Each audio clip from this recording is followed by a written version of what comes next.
Coming to you from the TLD studios in Temecula, California, it's the Whiskey Throttle Show, taking you deep inside the lives of the legends and leaders of our sport. This week's guest is brought to you by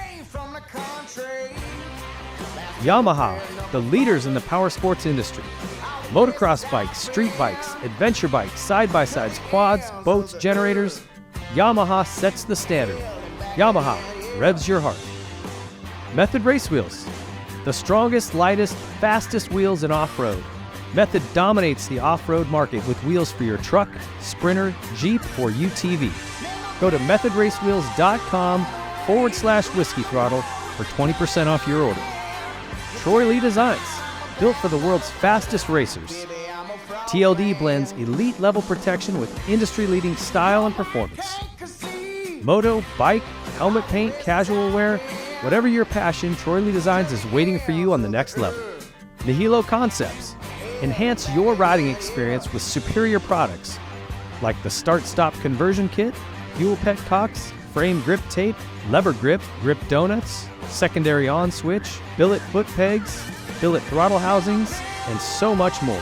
Nihilo Concepts produces exceptional products, all of which are made right here in America. And by SKDA. SKDA is the ultimate destination for exceptional motocross graphics, customer service, and artistic excellence. Trust them to elevate your ride and showcase your individuality on the track, making every ride an exceptional experience.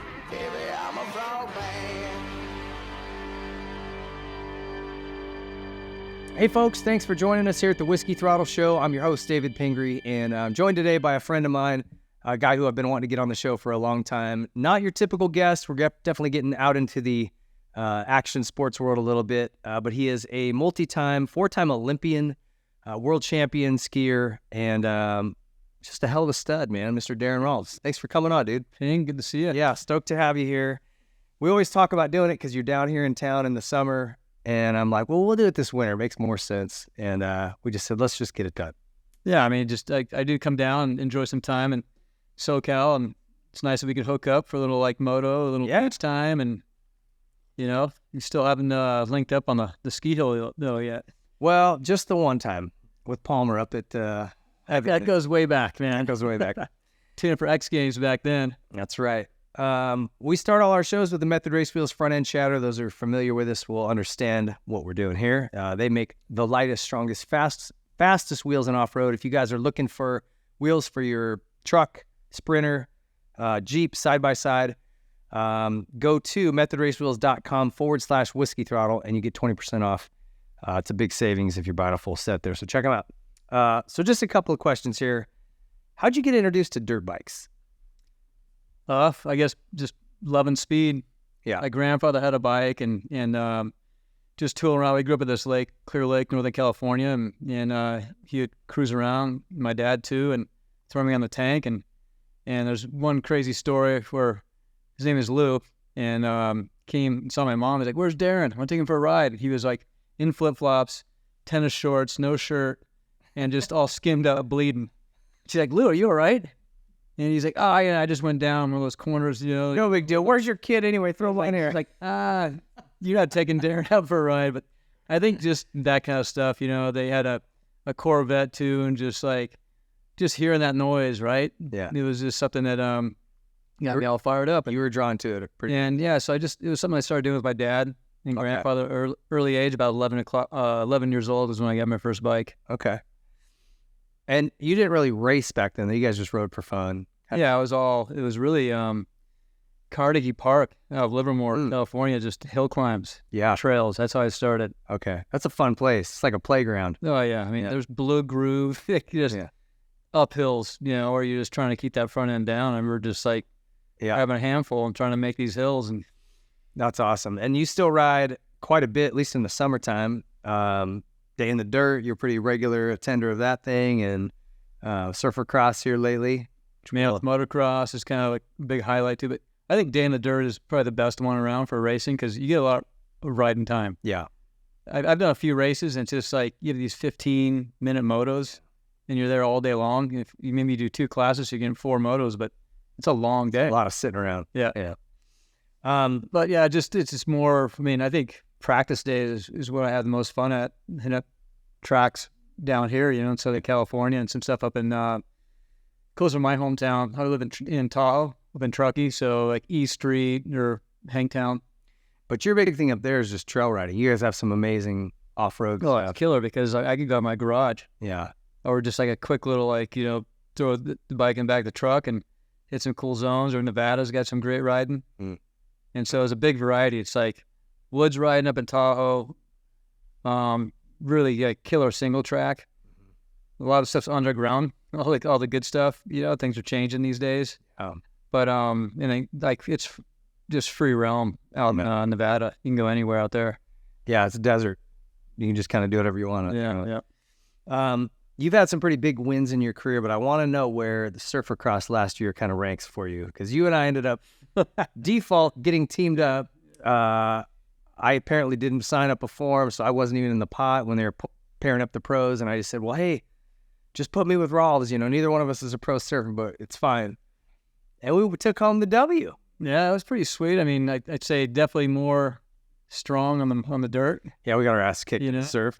But I don't know. I had some good battles. I can't remember the guys' names, but a couple of surfers were just good moto guys out there. Then you obviously had some good. Yeah. You had some good battles as well, but our surfing it lacked a little bit of the skill. Yeah, from one side, but we're definitely moto heavy. Yes, moto heavy team. That's all right. We got that. We got the win on day one. All right. Well, hey, I want to just remind you guys, check out whiskeythrottlemedia.com. For those of you who may be interested in more off-road, motocross, and off-road media, check us out, whiskeythrottlemedia.com. All kinds of stuff over there. Daron's story is brought to you by Yamaha. Let's get to it.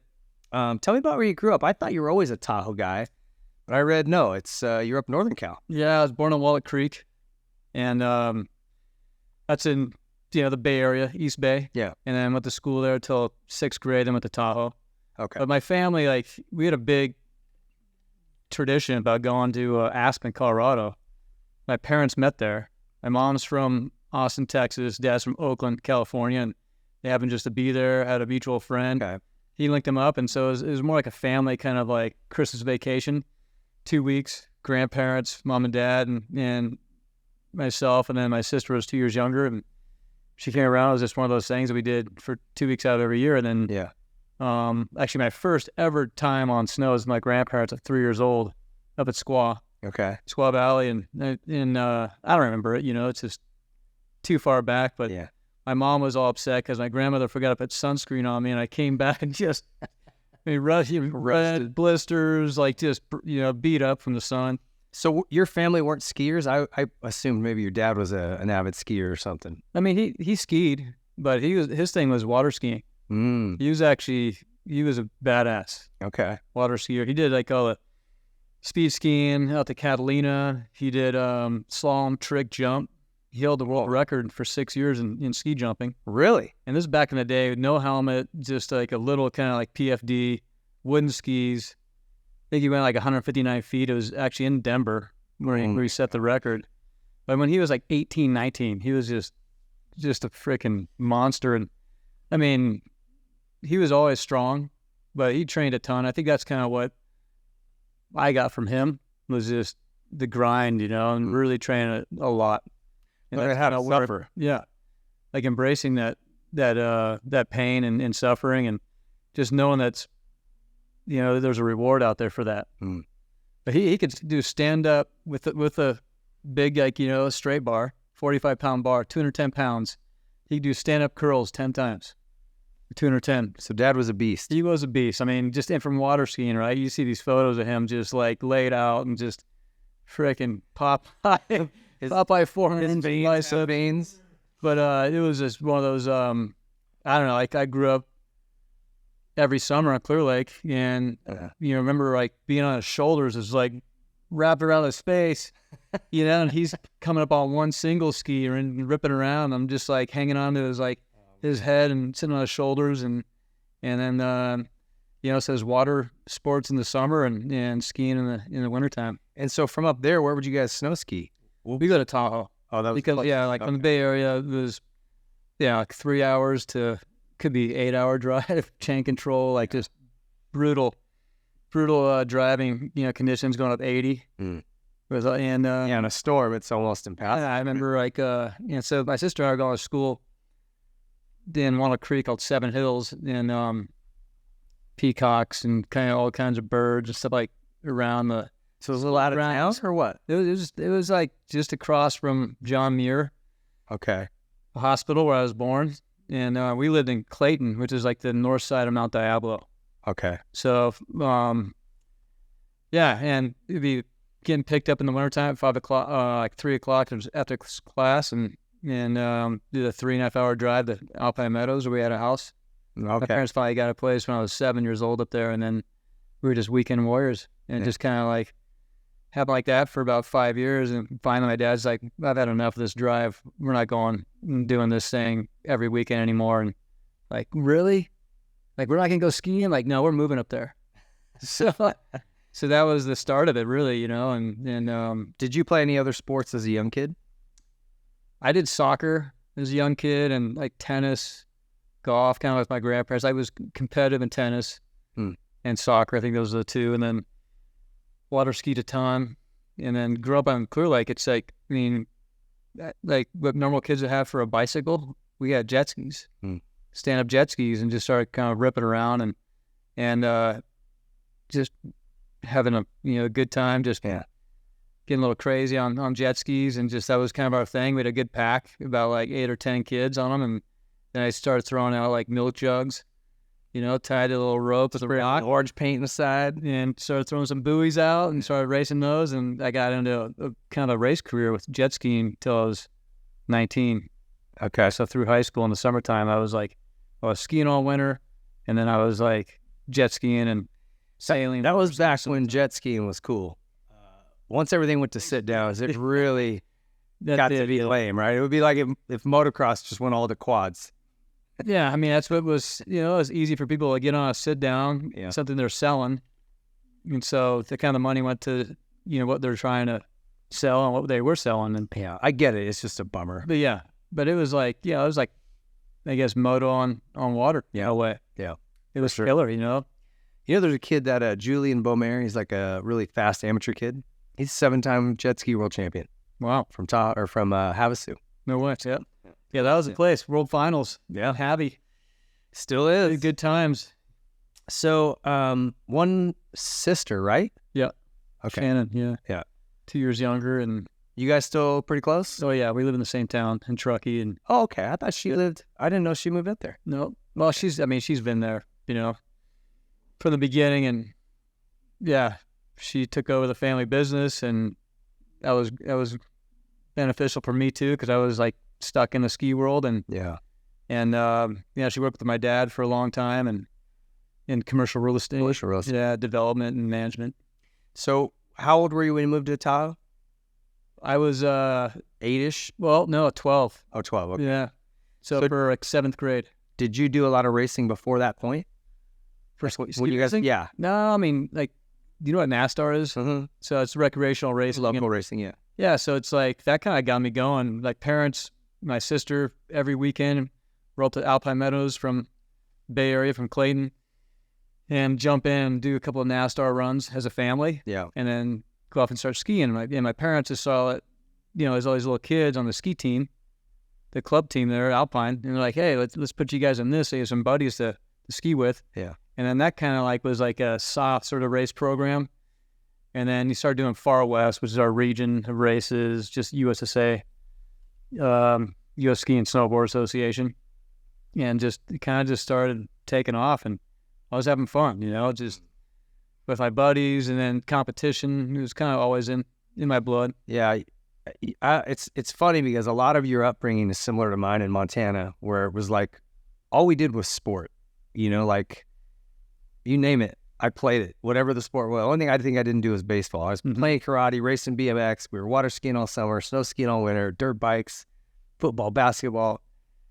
And if you have that competitive drive in you, you have to channel it somewhere. Yeah, I think it's so good too. I mean, things have changed a lot these days. There's more specialized tracks, for all these from a younger kids from a younger age, like specializing like just all moto or really focus on skiing and not doing so many different like sports where you build up that athletic base. Yeah. And one, it's like, I mean, to really have a long, and successful career, you got to be passionate about it and just want to be there. Yeah. Day in, day out. And yeah, that's for me, it was like, so is skiing the same way? Like with moto, these kids they're dropping out of school in junior high usually and going to these camps and just living there, and they homeschool, or maybe they don't, and I just think, man, sports like skiing or moto that are so physical and the risk for injury is pretty high at a high level. Man, you're rolling the dice. The chances of you getting through to even making it to your becoming a pro without a lot of injuries are slim. yeah, it's tough. I mean, there's specialized schools. I did 2 years in Tahoe, and then I went to Vermont.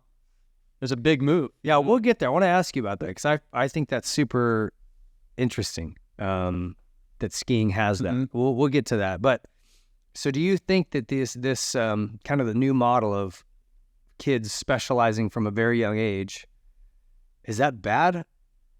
Is that bad for them? I mean, it's hard to argue it because they do it. I don't think it's bad in the sense that, like, I mean, the skill level, I mean, they're so good. Yeah. Coming out of these tracks here, like Kahia or Paul, and seeing these little kids on 85s ripping. Yeah. It's awesome. You know, it's impressive. I know, and to get there, you have to put a lot of time into it, but how long are they going to be able to sustain that?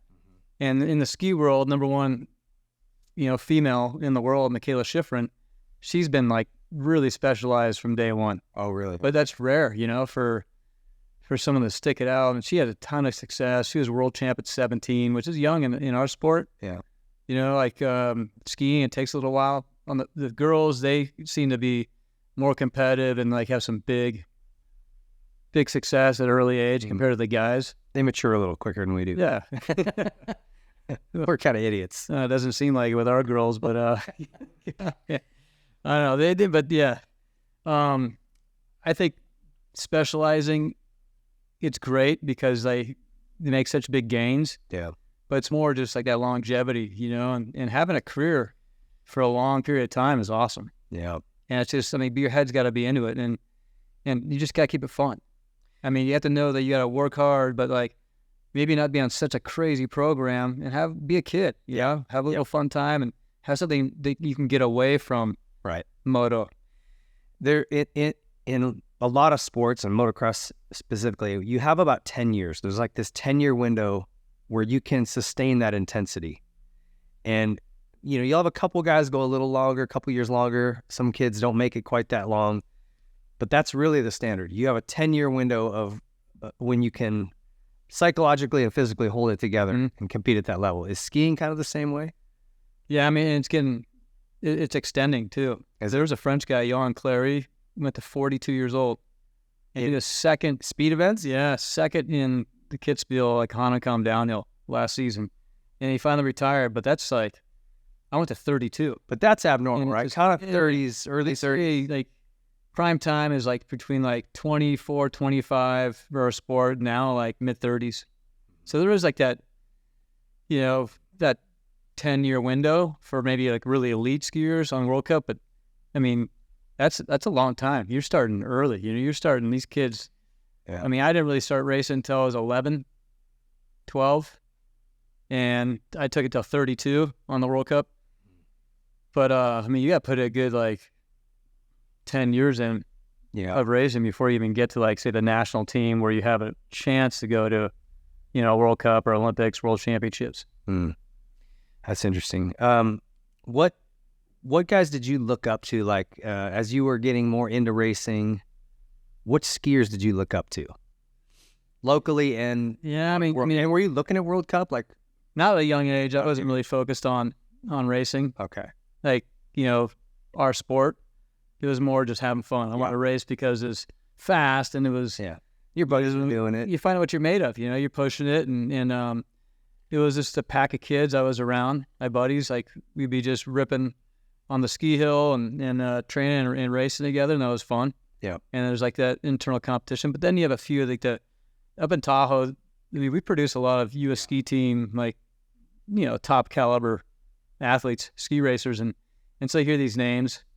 And this one kid like Todd Kelly and actually Tony Stontiner they're about 5-6 years older than me, and they just made the U.S. ski team. We're kind of like on the development team when I was in high school, so I was kind of like paying attention to those guys. Okay. But I think it was more kind of later in high school where I was like, look, this could go someplace. Okay. And then I started kind of watching a little more World Cup, and there was one Austrian, this guy Gunther Motter, just being straight up badass, just like loose, fast. He was good in downhill Super G GS, even slalom, but I was focused more on my career of speed and with GS, trying slalom. Because there was 4 events in alpine skiing. And I just kind of put a lot of time in, like through high school, like watching a lot of video. We were just starting to kind of get video, just you'd see some highlight races and just, our coaches would get that stuff. And we would just put a lot of time into just trying to see what, it was like going fast, how to improve. Yeah. That's something in our era. We're about the same age. I'm 48. You're a little younger than me, yeah? No, I just turned 50. Oh, did you? You old bastard. So in our era, like, I couldn't even get the Grand Prix motocross races that are going on in Europe. You'd see it in like a newspaper or something weeks and weeks later. So it was kind of hard to study because World Cups is obviously the premier series or whatever racing series for skiing. And with most of that being in Europe, was it hard for you to even find the stuff like you're saying? Yeah, it was. I never like had to look for it. It was our coaches, that we were working with. They were getting it. Okay. So they had resources, but it was, it was on TV a little bit. Yeah. Yeah. I guess Old it was sports. Yeah. It was kind of big, and it's just, as a skier, it's crazy. It's like there's so much more to the sport than the Olympics, but that's the only time I really see it in the U.S. And to me, it was more of the World Cup. It's amazing. You go over to Europe, it's a European-driven sport. It's like that's their lifestyle. Yeah. We're in the U.S. and they're funded by their governments. Like it's a big deal, right? And they have such huge draw for the sport, a lot of like depth. And the U.S., it's been pretty impressive. Like we don't have that big of numbers to like really, take it. Like past like 15, 16 years old. A lot of kids start kind of like just veering off from ski racing, doing those stuff, especially nowadays with, slope style and park and pipe and big mountain Fred World Tour. When I grew up, it was just bumps or racing. So there's 2 options for competition. But it's, you don't realize like how big of a deal it is until you go to Europe. It's like motocross the nations. Well, the way I compare it to soccer, in that, yes, a lot of kids play soccer here, just like a lot of people ski here. But in terms of like very high level play, soccer's small here. Mm-hmm. But you go to any other part of the world, Europe, South America, Central America, they eat it, sleep it, and breathe it. And that's how skiing is in Europe. It's, you walk into a place over there, people recognize you right. Kind of like close to what like moto is like here. I think it could be at Paula, and you could have like pros out there, top guys in the world, ride on the same track. You can't get on the same course as like the top World Cup skiers, but people are lined up. Like we'll go for like we're going to announce where we're going to be, for a training day and just work with the mountain, organize it maybe with like Austrians or another team. And in an hour, there's like a couple hundred people lined up. Really? They're so amped. And like word gets out, like, oh my gosh, the U.S. ski team's here, or the Austrians are training. And people start showing up, and it just like word spreads, and you have like a little fan base that's down there and kind of watching, we're testing skis every single run. Just the equipment, guys, and like the full factory, Atomic, I ski for those guys. So those guys roll up in all their rigs and just like have all the stuff laid out, and people are like, they can just walk up. And there's a lot of respect, they're not going to be like picking skis up. You don't touch that stuff. It's like I went and walk up to, under the toe bike and start on my pen, just like checking things out, and like throwing a leg over it. But it's close enough to really kind of get that like that energy, that buzz, that vibe. They're around, and they're talking to some of the top ski racers in the world, and it's like that is their culture. Yeah, and we don't have that in the U.S. Like, why do you think that is? Just because the sport's so big over there, and they're those are their big superstars. Well, tell me this: why don't we have? I know there's a is it a giant slalom and a slalom that's at Palisades now? Yeah. Yeah. But that's the only World Cup event that's here in the U.S., right? No. Like it's just so for the men, it starts off at Beaver Creek.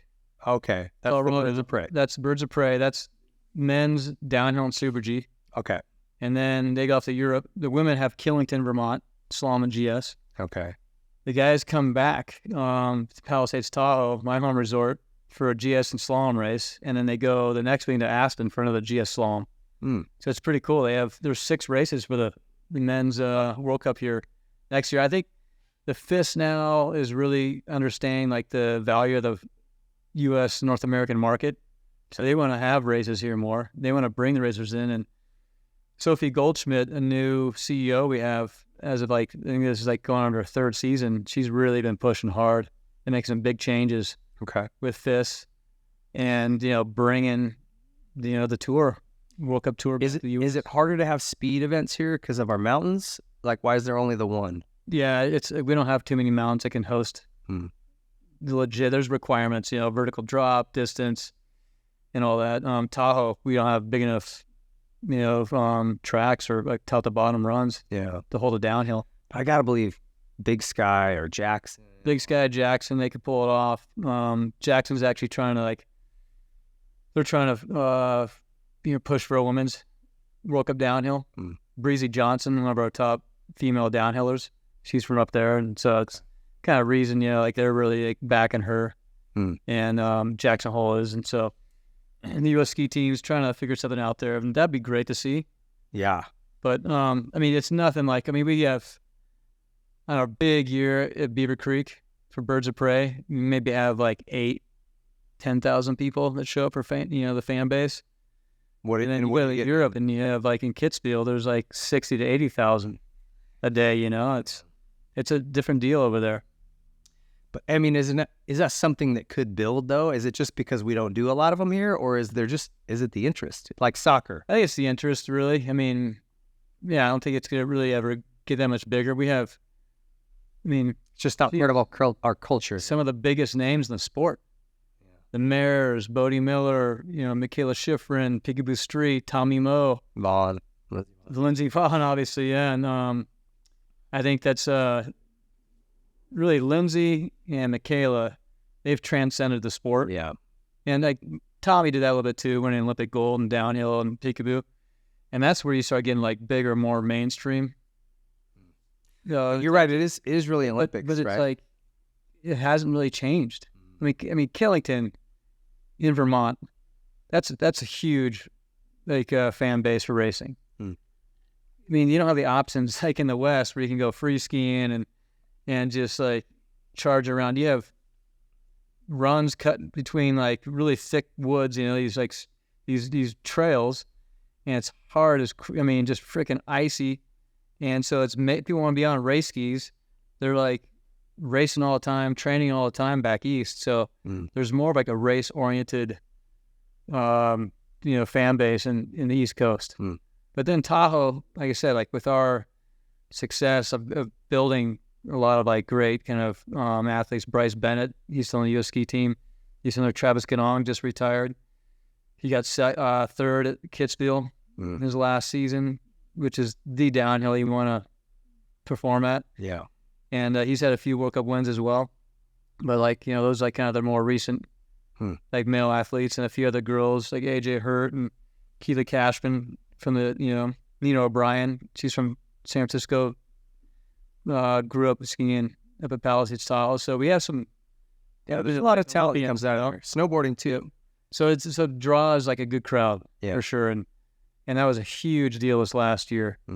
But gnarly, we had like 5 feet of snow.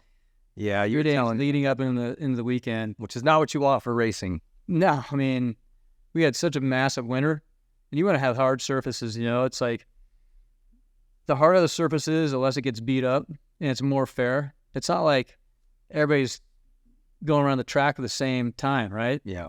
There's like the top 15 in the world, back to like 70th. Yeah. And you want to give those guys in the back of the pack a little more of a chance to be able to get in there.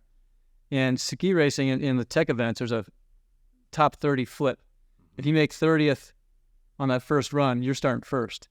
everybody from 31st back, they had a one run and done. They're out for the day. Oh, they are. So you got to like be the top 30 to make that second run. And then you want to have it fair on the flip, for the top guys that won that first run, they're starting 30th. Yeah, so this is starting snow is what we want as ski racers. And there's a lot of water injected in there, but all that soft snow, you just have a freaking bank slalom and it'd be beat up, and there'd be no chance for those guys in the back of the pack to have it. That was something I didn't really understand until I met you and you were telling me how they prep race courses. I mean, you guys literally water them. And so that it'll freeze and it's a sheet of ice. And I'm like, man, that seems so sketchy, but I get it. I get the reasoning. And with the equipment, race equipment is so much different than production from what you could buy at the store. I mean, the ski boots are like thick plastic, really stiff. The skis are way stiffer. I mean, they hold so well on ice. And you feel the power, like the harder the snow is, the faster you can go, the more you can bend that ski and feel acceleration. And that's kind of, if you're really strong, you can make speed. Yeah, when you got blown out, weak little chicken knees like I do, it's sketchy. Skis are all over. So you got to start tuning your boards there, Pingree. I mean, the sharp edges make a big difference. It's just like, it's not as technical as a moto. There's not many moving parts.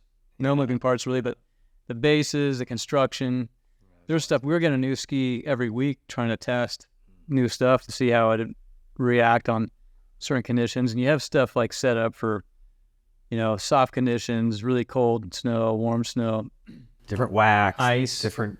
Yeah, it's like really rough, and so a lot of stuff. There's just in the build of the skis and the bases and the structure on the skis and the edge angles and then the plates on top, even the bindings. And then you have like all these little things you can tweak with the boots. There's a lot of little stuff. But I want to go back. We jumped way into pro racing stuff. What were some of your best memories as a kid skiing? Maybe did you and your sister ski a lot together? We did, and your sister's 2 years older? Younger.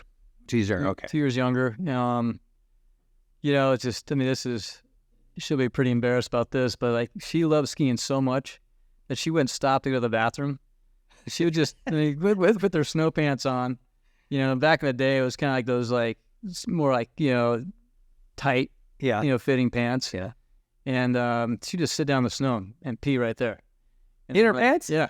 Like, wouldn't even pull the pants down, just like this. I mean, we're going back to like 7, 8 years old, right? But like that's how she didn't want to go in and stop. I'm like, why don't you just pull your pants down and take a pee? And she just sit down in the snow, just pee, and then just keep going. That's hardcore. That's really wanting to keep skiing. Yeah, so, those kind of memories. But I had buddies where, we find like some really super fun section to ski through the trees and drop a cliff. And we wouldn't wait till we get to the top of the chair. We'd jump right off. Yeah. Find a low spot and jump off. And I remember one time, everybody Salty and I were doing that. And lift off's like, how you guys getting around so fast? We all asked, buddy. We're skiing fast. Like, nah, it's a little like too quick if you get off the top. We're like, so we started jumping off the chair still. We'd sit there and hang out. Like a minute. Yeah. And then like drop that little section and come back in. And like we started like on POW days when everything was just like crushed and all the fresh snow was like skied out. We go in the woods. And Tahoe, it's awesome. Like just big old growth, like big trees, nice spacing. So we're just skiing the same lines. We'd be putting in these like big old kind of berm tracks. Almost like we call them bank slaloms. And so we'd just be going one after another, just hitting these rut lines. It's like, forming these nice ruts on a moto track. Yeah. And just like putting stuff like that in. That was a blast. And then obviously like hitting big jumps and seeing how far you can go. And it was less about tricks. I grew up just kind of big. Yeah. And we had this, have you ever done a Mooney? No, what's a Mooney? So Mooney is like, you'll go off and just like flick your skis out and just like, you don't even attempt to land on your feet because you're going so big. It just lands at your butt in the powder. Big bomb hole, hot tub air. And we'd be going off stuff so big and like, like 3 feet of snow just to lay it out in. But that was kind of the fun stuff back then. And it was about going fast and catching air. I have the best memories. That's why I've gotten my kids into skiing and struggled through those early years of teaching them is frustrating. Like they're crying because they can't get their boots on. You're carrying all their shit. And this one's hungry, now this one's got to pee, and I'm just, Yeah, oh my God. being in cold weather is not fun. But we finally got to a point now where we ski as a family, and I love it because my memories as a kid, we skied at a little place called Showdown up in Montana, tiny little, ski area. And my sister and I would take off once we got just old enough, like 6. She was 3 years older, so like 6 and 9 or whatever, 5 and 8. We'd take off, ski with the parents for a while, but then they'd go into the bar and they're drinking beers and hanging out, and we'd just keep skiing. And we'd go to where there was these little trees, and we would see how many we could run over, like between our legs. Yeah. I don't know why we thought this was so fun. Till one snapped you between legs. No, but we'd come in and we had a big green stripe in the crotch of our ski pants. And but that was our favorite thing to do. Like, we'd get into the trees and do what you guys did, like in the trees, but just mobbing over little baby trees. Yeah. We thought that was so fun. And then, playing asteroids in the shop after and stuff. Just like, I have the best memories of it. It's such a fun family sport. For sure. Like, yeah, even like, I love skiing no matter, over anything, but still, like, you need to have a little balance. And we do the same thing. Like, you just smashing out runs and have a blast. Like, let's go inside and play some vids. And we figured out, like, we were like quarter with like a little like line string and like scotch tape, and just like see how many times we can, like, how many credits we can get out 1 quarter, and like it finally fall off. And then one time a buddy of mine was like, just died, and just kicked with the ski boot hard on one of the games. It was like 30 credits. So like, you're kicking the crap out of it. So we're looking around, like, go see if anybody's, outside, the door, and just anybody to get in trouble, and we like just whack, just kicking these games. I remember, like, I got 100 credits one time. It'd just be random things that popped up. I got 100 credits on Donkey Kong. So we're playing this for a while. I take off, and like, we're skiing. We come back like when the lifts close, and there's kids still playing this game. There's like 20 credits left still. But I think just, it was fun. And even going back earlier, I think memories that stand out for me, and you're just talking about kids, like trying to teach them to ski, but my parents, like in springtime, Dad had the Boda bag, some like, some kind of liquor in there, and then Ritz crackers, salami and cheese, and we find a cool spot on Alpine. Yep. Alpine Meadows is where I grew up skiing. We had a house there first couple of years before we moved to Squaw, or, which is Palisades, Tahoe now. Both mountains are united, but we'd have a great view of the lake up Tahoe, and just be sitting there and like eating on the hill. And then I made sure, like, I remember those, that was burned in my head. And that's like the experience. Yeah. It's like, don't just go up there and just try and like rush around and get back in the lift line and like hammer out laps. It's like look around, take advantage of like your surroundings and in those moments, and just, I feel good still this day, just getting on top of the mountain, just like scoping everything out, then either in the backcountry at the ski resort and taking it all in. Yeah. Because I want to pass on my kids. So I do the same thing. I bring a little backpack with some like snacks and her little sandwich and, some hot chocolate and thermos, and we'd just be parking it on the snow with a good view, and that was cool, like we did the same exact thing. Yeah, it's just like that to me is, I don't know, even like showing up early at a moto track and looking at like fresh, like groomed water track, like, ooh, that looks so good, right? That's kind of what you dream about. That's a powder day. Yeah. For us as skiers, but yeah, that's just cool. Be grateful, like, and appreciate what you have. Yeah. Instead of just going out there and being serious all the time and have a lot of fun with it. And you got to screw around a little bit. And I love seeing, like, young kids just like playing, messing around with each other, and for sure keeping it safe. Yeah. But like Dre, like with his pack, my son, he's, for early age, they just, all they want to do is hit jumps. Yeah. And so it's like they have a jump line up there, and they hit that, and there's another one line up there, and they're all kind of like a pack, and they watch each other, root each other on. And, they're feeding off each other. And like, I pulled a backflip. I've done some threes before, but these kids now, like, it's insane. Double backflips, stomping them. And one does it. Oh, I could do that. And the other one does that. And Dre's like, he was laying out some sick backies last year. And then this season, his goal was to do a double and then build this, like, kicker up into this quarry behind our house, one of the big storms. And then was just hucking his meat. And then finally, like, got a little more feel for it. He could do doubles on trampoline. And then he just started crushing it this winter. And that to me is like, I love that, like, these kids just going off and playing and feeding off each other. And And then, just keep it fun. Well, you sent me video of him. You guys were, I think it was in Haines, Alaska. Mm-hmm. And his first run down, skiing, he does a backflip on a pretty steep pitch on a spine. I'm like, holy shit, Dre. Yeah, but if you haven't if you don't know who Carl Fosfet is, I don't. He's a Idahoan up from Sun Valley, has a place in Smiley Creek, Idaho, where some buddies of mine. I grew up ski racing with Reggie and Zach Christ. Okay, know them. Good friends of mine. They live in Sun Valley. They have this property up there in Smiley Creek, and Carl. I went to go film with him up in Haines, and Reggie's operation Stellar, and Carl's like, I got this initiation. If it's your first time ever at AK, first run, you got to pull a backflip. I'm like, all right, Dre, you hear that? And we're skiing on his first run, just this nice kind of like natural wave, wind lip, and just slashing, kind of like you're surfing, right? He's coming, just trying to whack the lip and stop, and kind of like watching everybody else, and then he just starts chipping out a nice little takeoff there. And he's like, you ready? And Dre's like, there wasn't a second thought. He's like, yep. So, that to me is, I love seeing the confidence, and then you got to step up. You got to be confident in yourself and then go. Because if there's any intimidation and you have any, second thoughts, that's when the mistakes start happening. And, I just love seeing that, and, with my own kids. And, I think I've thrived off that as a person growing up through my whole life too. Is that something your dad instilled in you? Kind of don't be a pussy, go. Because when we'll get back to this, I want to circle back to it. But the way you raise your kids, it's go for it. You don't say, hey, now, if this happens, you could get hurt. So, you don't give them really any of that. You're kind of just twist the throttle, dude, go. And that's at least how my outlook on it. If it's surfing, you're just paddle out. If it's skiing, you're like, send it. You really, I don't want to say you push them, but you don't throttle them back at all. Yeah.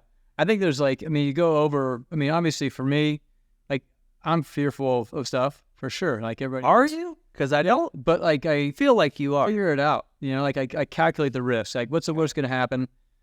What's at stake? Okay, you put your homework in, and there's a lot of lead up and prep. And I've tried to instill this to my kids too. But then when you feel like you're there, and you have the skills to do it, you just got to go.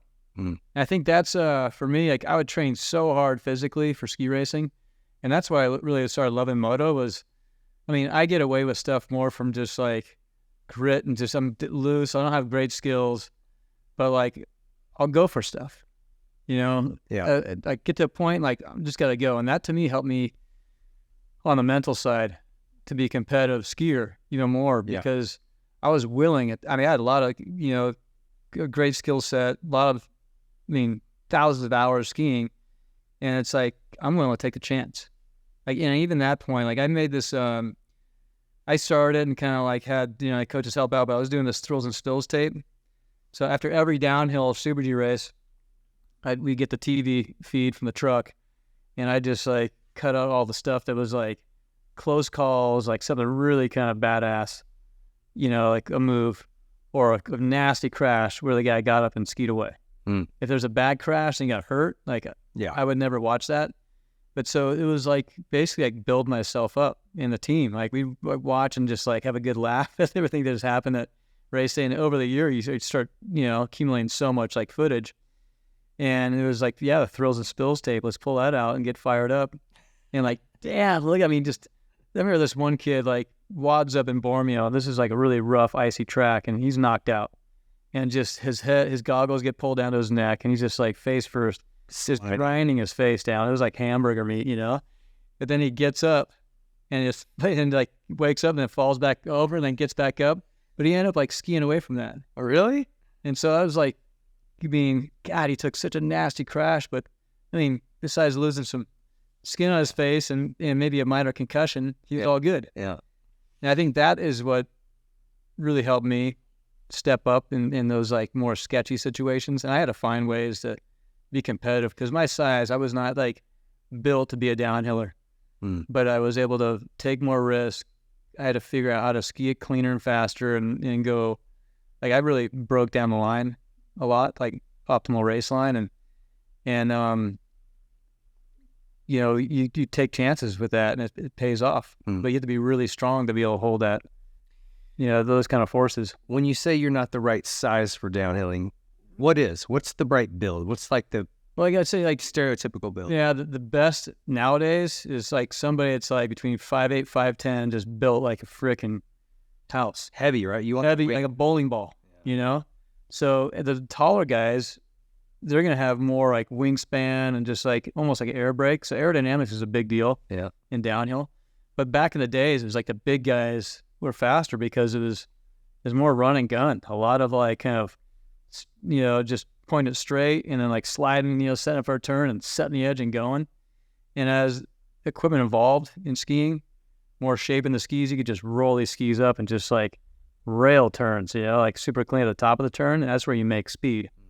Because anytime you slide, you kind of hit the brakes.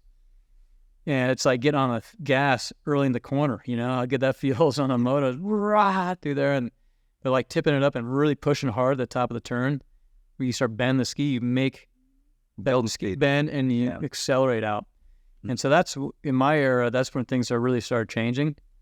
And I had a chance to be faster than any big guy in the turns. And I mean, if you line up, say I was 180, 185 pounds when I was racing, up against like most downhillers are 210 to 225. If we lined up, but I'm just saying, you know, like gliding. Yeah. And the big guy is going to pull away. Just momentum, speed, all that stuff. So I knew I was at disadvantage in gliding sections. So I had any pitch, like the transition for us, steep pitch, a flat, like I had to be better on that steep pitch, taking more speed in the flat. I had to be better at aerodynamics. I had to be better at like chipping line off where I could and just taking more risk, like the risky lines. And that to me was like, if I got to the bottom, I didn't like put everything into it. I feel disappointed to like the level where I'd be sick to my stomach. Like, you know, I left time. Just like, I gave in up there. I'd be so dissatisfied. And that was like, that ate me away. So the best days, even if I wasn't really fast, I'm like, hey, I threw it all out there and maybe I just made that mistake, disappointed in that, but I gave it everything I had. And at the end of the day, I could walk away and feel good about that. Did you try gaining weight? Could you not just like eat a crap ton? And I did once. Gainer, and I got to 198 pounds. Yeah? Thick there. Like, yeah. I was eating so much and then like lifting a bunch upper body. Yeah.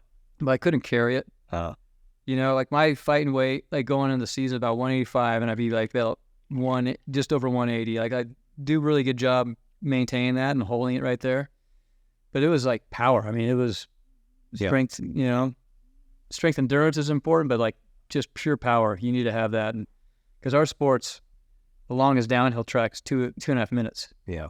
Giant slalom is probably the hardest, like physically, because there's such high tempo and a lot of turns consecutively back to back. And that's the long tracks in Europe, minute 25. Like you're going all out. It's a sprint. Yeah. Yeah. I want to back up again. We jumped ahead again. When things started getting serious for you, tell me about, you went to this ski schools or Ski academy. Yeah. Tell me about that. And I feel like as a parent, that would be hard to say, all right, well, peace out. I'll see you in 4 years or, you know, in the summers. Yeah. But I mean, it's what you really wanted to do. I mean, take me through how that came to be and how that was. Yeah. Well, up in Tahoe, I went from private school in the Bay Area at Walnut Creek at Seven Hills, went to North Tahoe Junior High, 7th grade. First day, some kids getting taken out in handcuffs. I'm like, whoa, what's going on? Welcome to public school. I had a pipe bomb, and the boys like, you know, really? Like, yeah, gym locker room, like, Jesus. My mom's like, oh my God, what's this? What are we getting ourselves into? And your ski racing, you're taking a lot of time off in the wintertime, you know, traveling for races. And I was, like at 12 and a 13. And I still wasn't, you know, you're still at a young age, but you're missing probably 3 weeks of school through the wintertime. And that school was not like very supportive and flexible with taking time away from from school, no matter what it was. And so I went to it was like a kind of like a ski academy in Olympic Valley. It was called Olympic Valley School. Okay. And it was just basically like, it wasn't a great setup either. It was just like a lot of rich kids going there. No one really focused on skiing. Yeah, they kind of like promoted this like high level ski racing school. Where was this? Where's Olympic Valley? Where Squaw Valley's at, or Palisades, Tahoe there, Tahoe.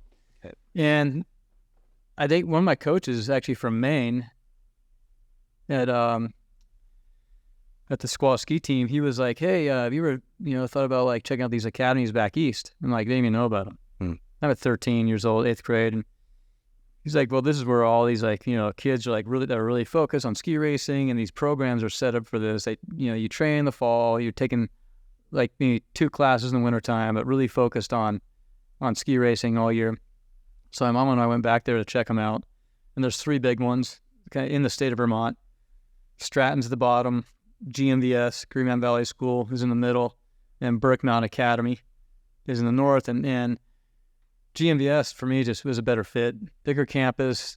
The resort was bigger, as far as skiing. Okay. This was a little more similar to what I had in the West. And it just, you kind of just, I fit in better. It seemed like the kids were cool. Like some of the staff, like the coach was awesome. So I'm like, Mom, Dad, I want to try this, try going there. So it was your decision. You really wanted to go. They provide the opportunity, but it's up to you. Yeah. Right. And I wanted it. And so I went and did the full board, 9th grade, living in Vermont, coming from California. And it was tough. Like I was basically top 3 in every race in the West. I went back to Vermont. I couldn't make top 25. Just icy and different. Yeah, like the conditions. I was really small. I was, 9th grade, I was like 4'11", 95 pounds. Really? Yeah, at 13 years old. Little, and it was just like, it was a struggle.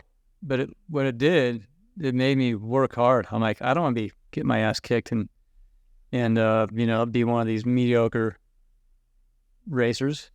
And so the next, couple of years, that just instilled, I'm working on my skis more. I'm watching more video. I'm like training harder, put more runs down than anybody else. Just had that commitment, Do you feel like it also helps you learn how to adapt to different cultures and different environments? Because, when you've got to go to Europe and live, racing the World Cup, and you've got to settle into all these different foods and different people, and just, that's hard. Like that in itself is tough. You're trying to get comfortable and focused on what you're doing. But you're like, man, what is this food? And I can't understand what you're saying. And you have to be good at adapting. Yeah, you have to do a lot of stuff on your own. Yeah. And like in 9th grade, I had to like do my own laundry and just like, besides school, all this other stuff, take care of everything else. I remember my parents set me up with a bank account, because I had to like sign the forms, just sign myself up for races, send the check in. Our coaches would be like, you guys have to do this, but it was on you. Yeah. You had to be accountable. And I like that, because you got to kind of grow up fast and figure out how to manage yourself. And things are done so much for kids. And, these days I tried really to just like, I put on my own kids, like, hey, pay attention, your email is coming in, what training's like. And you tell me, when I need to sign you up, for a race, but like, put the onus on them to be responsible and see how serious they are. But, just missing home and not being around my parents. It was like, it was so busy. Like they kept us really busy. So, there's chances to get in trouble and screw up a little bit. And you're just trying to, you get out of line, just not get caught. Yeah.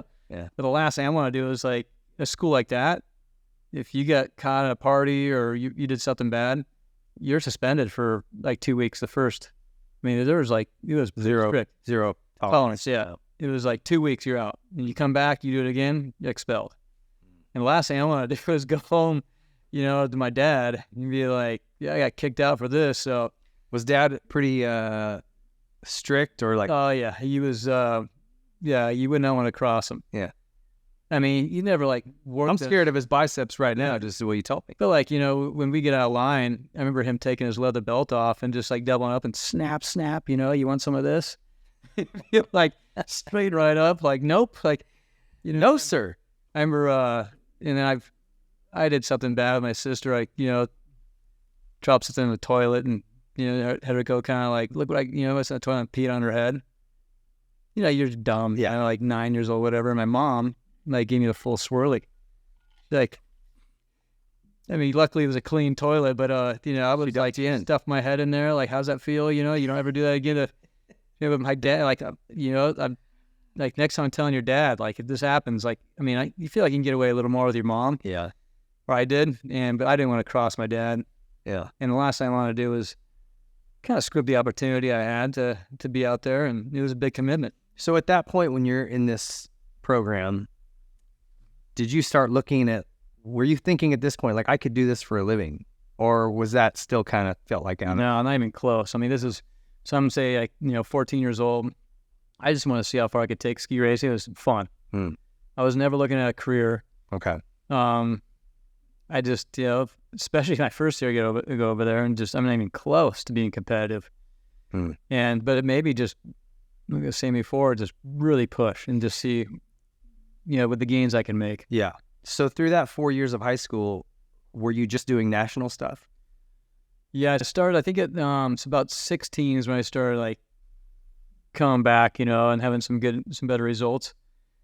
And then 16, 17, I started going to Europe on some like, the U.S. ski team kind of, picks out a few athletes that are up and coming. They're looking good. Okay. I'm more like, some results, a little discretion, and like, let's give these guys some experience, bring them to Europe. So we did like, my first trip to Europe was in Italy. We had, a ski race where typically the same kind of ski race in the U.S. would be like 80 kids. There's like 120.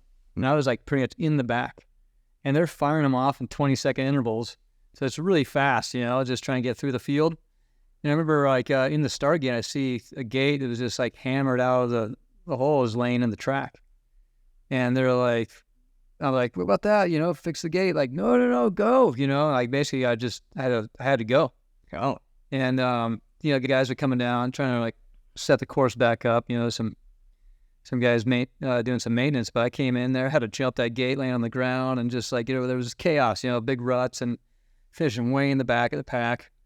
And then, but it was like crazy, like my, just thoughts are just from my first experiences, crazy race experience. Yeah. Just tons of, athletes that are in these races. And just like how good the food was in Italy, like the pizza, pasta, and gelato, and this and that. It was a really cool experience. We had a fun group of boys that we're just hanging out with, and the little cars over in Europe. We actually one night we went out like at the end of the trip and took this car. And it was parallel parked. We just like took the thing out and spun around, like pointing out to the road. just messing around. Yeah. And not doing anything. Not breaking anything, but just like they come back to their car, like what the hell happened there?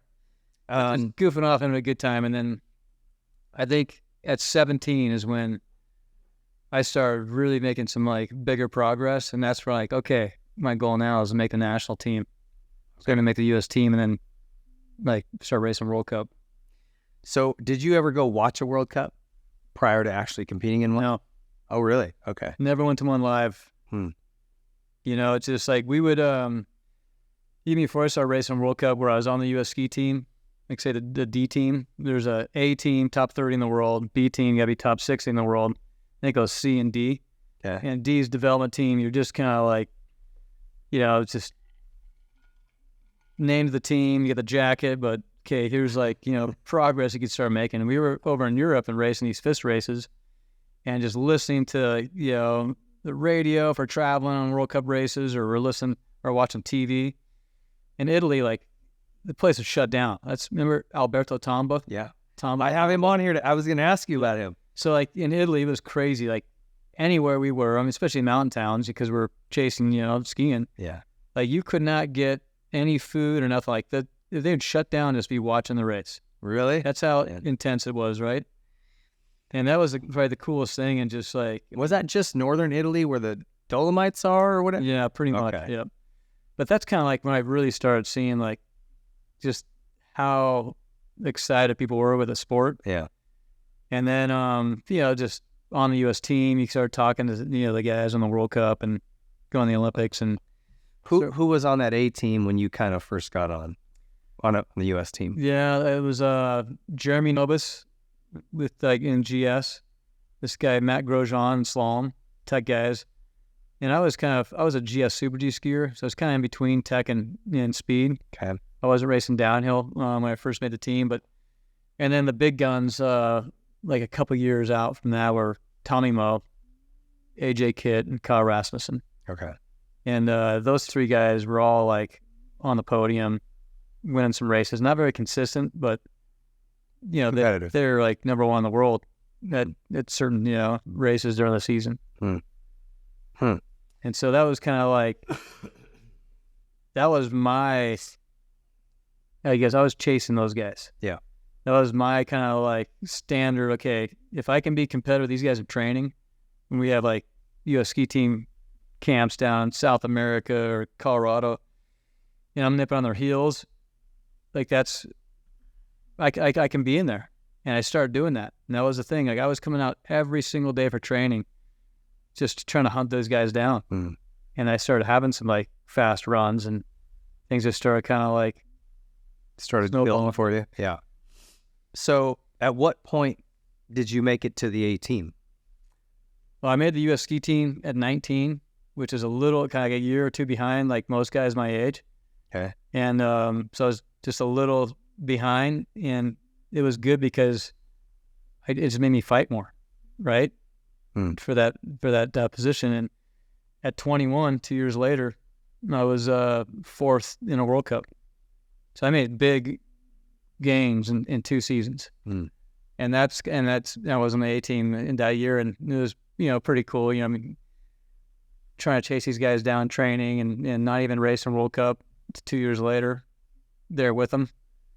And Rolex was a sponsor, so getting these nice Rolexes, engraved in the back.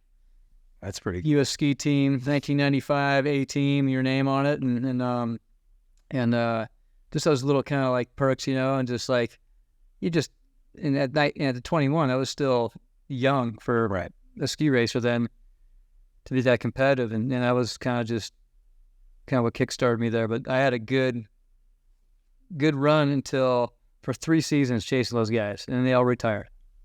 After 98 Olympics, my first Olympics in Japan, they're gone. And I was like the lead guy for the team. And I still wasn't that established on consistency. My best was a 4th in World Cup at that point, some of the top 10s, but I struggled for a couple of years. There was the guy, Chad Fleischer, and myself. They were kind of like the 2 leads on the speed team, and he's a little older than me. He's from Steamboat. And we just were slow starters. We couldn't get things rolling until like midway through the season. And it was because it took some time like building up to the year, and like, God, I want to have a chance of winning the downhill title. That was my number one like focus. But every single race out of 12 races, you got to be competitive, be able to pull that off. And then Bodie Miller shows up, and he was one of the most intense guys around, and that's where I elevated my game. I think we both fed off each other, and then we're stepping in the first race of the World Cup, like ready to go and being competitive. And what year was that? That was for me 2001. Okay. It seemed like just looking through your results, 01 to kind of 06, 07 was sort of your peak. Yeah. Like those were your really good years. That's when I started kind of putting things together and figuring it out. But there was like that. So 98, 99, 2000, that was really kind of like tougher years for me because I was, like you said, didn't have anybody else like that was really fast on the U.S. team to like go back and forth with through our off season and just have the confidence. Like the Austrians, they had like 8 or 9 guys that could be top 10 and 5 that could win. And so every day they're training. They're like, whoever was fastest that day, like that could be the best. Yeah. Iron sharpens iron, right? I mean, yeah, you need that. And so they had that like, that barometer. We didn't have that. But then Bodie came on and we started like, I won world championships in 01. And the next year he did really well in 02. And it was just like, we just were like a 2-man team really with the U.S. ski team on the men's side that we just. You guys got along well? No. Oh, no? Okay. We were great buddies, and I think there was just, competition for that top spot. But what we did well was we worked like together on equipment. We were both on Atomic for a couple of years, So testing boots, testing skis, come up with ideas. He's really analytical about like, just trying new things and new development stuff with equipment. Mm-hmm. And I was more one of those guys like just based on feel. Mm. And like, yeah, but I would kind of like almost adjust myself to something instead of being really kind of finicky about little things, right? I didn't want to have little shit throw me off. And he was like, just, to the minute detail, the house stuff. And so I took some of that stuff from him and benefited there too. But it was like in the weight room, on the ski hill, hammering. Mm. And so we had a level of intensity was like there really consistently. So it was easy just to kind of like take that and go right in a race instead of having to like make a big gain. Yeah. In a race so when AJ Kitt, I was on Rossi before I was at Atomic, and AJ Kitt was the top guy on the U.S. ski team at Rossi and all. And I had these 218 downhill skis, and they just made these new 215s, but I didn't get any. They were all like, AJ's quiver. And I asked the ski tech, this guy, Eddie Wahlberg, our Swiss guy, I'm like, can I try one of those 215s? Train today? And we were in Beaver Creek in Colorado. And he's like, nope. I'm like, okay. And then ends up being the last run. And Eddie comes up. He's like, hey, can you take this pair of AJ skis up? I'm like, those new ones? He's like, yeah. I'm like, cool, yeah. And he's like, we just didn't have a chance to run them. But we want to get another run on them. We want to get a run on this. So every run you have a new ski. You're just trying to test and see the speed or how they feel. Well, don't you guys also want to get runs on them for the wax purposes too, or something? Yeah, the more you ski on them, they get faster. Yeah. But so I went up there, and the last run, I had the fastest run of the day. Oh, really? These skis were like, I felt like I couldn't keep up with them. They're like pulling away from me. I'm making mistakes, barely staying in the course, and get to the bottom, and then like Eddie comes up to me, and I stop right next to all the skis lined up, and he's like, how many gates you missed? I'm like, none. He's like, you made the whole track. You stayed on the line the whole way. I'm like, yeah, I was making mistakes, but these things felt incredibly fast. He's like, and like takes the skis. He was a man of little words. He never told you? No, but then later on, I went to the ski room because he was starting to kind of like work with my stuff a little bit. And I'm like, Eddie, that last run mine was pretty fast. He's like, it was, those skis I've never felt a ski like that before. Any chance I could, this is early season, like November, right? Yeah. It's going into the World Cup season. Yeah, and like, any chance I could take those skis for the year? He's like, like laughing at me, like, no. Why? They're AJ's, AJ's the top guy. So those are going to him. They can't make another pair? Like, that's some bullshit. You can have 20 pairs of skis made in the same run, exactly the same, and one of those skis will be faster than all the other ones. There's still no reason why. Mm. And it made it because of like just that section of wood in the ski just matches that vibration just right, at speed, and it's just like it's a little more quiet and smoother, and it ends up being a little faster. Or the bass or something a little different, but it's crazy. Like there's not one. There's like a routine and like a method that all these ski techs have. These guys, like, that's their livelihood, right? Ski technicians are like just like a moto mechanic. They have certain ways that they do things, and do it to all the skis and prep them. They're run by the test teams. They're getting miles on them, and then they go to the racer, like what feels good, and like how these things do on the test track to like how they do it on the course. And then you have like a quiver, maybe 10 really good pairs of downhill skis, that you've like whittled down from like 40 or 50. And that's what you'll use for the whole year. Yep. And sometimes they'll carry those over. Like you have a really fast ski, and they'll graphics change. They just take the whole top sheet and put a new graphic on it, like it's a new ski, but it's like a 2 or 3 year old seasoned ski. And once you find a fast one, that you do not give those up. That happens in moto. Guys, Ricky was infamous for running like a same frame for years, or Jeremy was too. It happens. And I've also heard Mitch say, this is back in the two-stroke days, I'm sure it happens still, but he cut several cylinders to the identical specs. Mm-hmm. You run them on the dyno, and one's faster. Yeah. It's just faster. Yeah, so that's the same with skiing or skis. Like I had a pretty sweet little deal with Honda back then. There was like an ambassadorship, it was Steve Caballero, Sean Palmer, Sonny Garcia, Yeah. It's kind of like going for like crossover, kind of like, just relationship. And so I had a chance to go into the factory race room in Torrance there at, American Honda. Yeah. And talking to, what was Carmichael's mechanic? Goose. Yep. And looking into these cylinders, right? And they're like shining back like a mirror. And we're talking about it. He's like, we got 4 identical motors over there. And he's saying that like Carmichael could feel like one, just a little more crispy, just kind of like hit a little harder. He just felt better with this one motor. He had a seat that they drill holes in it in certain spots. So he's just like, it'd feel really good, but he had a race seat. Like all the other seats, they did the same thing too. Like that didn't feel like that one seat. So that was the one. That was just the race seat. And I had stuff like that. I had a pair of like, every city get like 3 pairs of boots. I had like training boot and a race boot, and a boot that was for speed, and then one for GS. It's a little different with the flex and all that, but I would keep one, like felt really good after going through about like 5 or 6 pairs. Yeah. And one felt super good. And that only came out on a race day because I want to save it. Yeah. It felt like there's more life, more energy, felt really good. That's interesting. But, yeah, you do the exact same thing to this equipment and just one's a little better. So was that part of the reason you left for Atomic, was some of that pushback from Razignol about getting one of those skis, or? Well, actually, the real reason was they told me I couldn't be a downhiller just because I wasn't like built for it.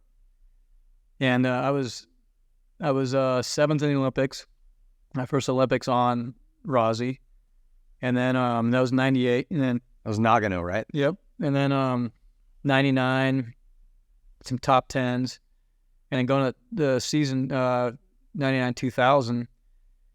My contract was up, and we're at U.S. Nationals in Park City, and I had like a meeting with the head guy, a race guy from Razi, and what are your future plans? What do you want to do in with your career? And like, well, build on what I'm doing these days, obviously, and get faster in Super G and GS, but ultimately I want to be a downhiller. And he kind of just laughed a little bit. Really? Yeah. Laughed? Yeah. He's like, yeah, you have no chance in downhill. Like, let's just focus on Super G GS, put a lot of time into that, and don't worry about downhill because you won't be competitive in it.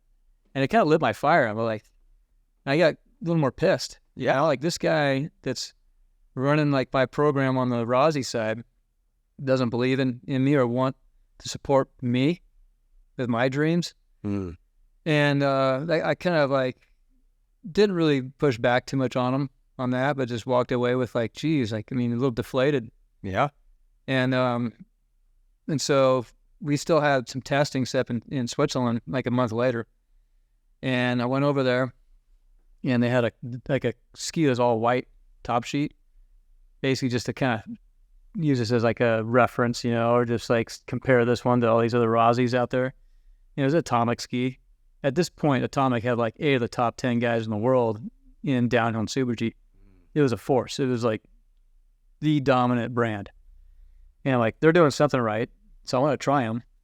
And we would go up there and like run all these like runs, all these different skis that Razi had. They're like taking these castles, like down these like secret little dungeons for like wine tasting. And it was a killer trip. Like they were wine and dining me big time with my ski tech and doing all this stuff off the hill.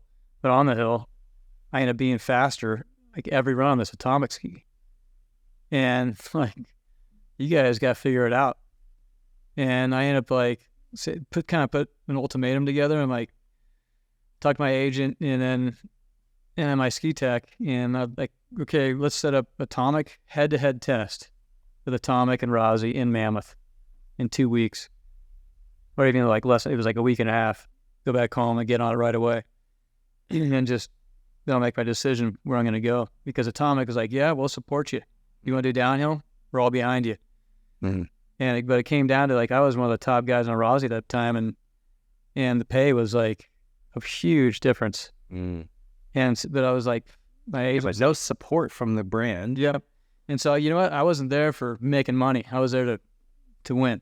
Yeah. And my agent's like, man, we're like not even close with Atomic. Like, they won't budge. They have all these top guys. You're one of the top guys at Razi. You're going to be giving up a lot of money here And I'm like, I don't care. I want to have something I can win on. Like what? What was the difference? What did you leave on the table? It was like I think it was like 200 gram from Rossi, and at that point, and Atomic was like 45,000.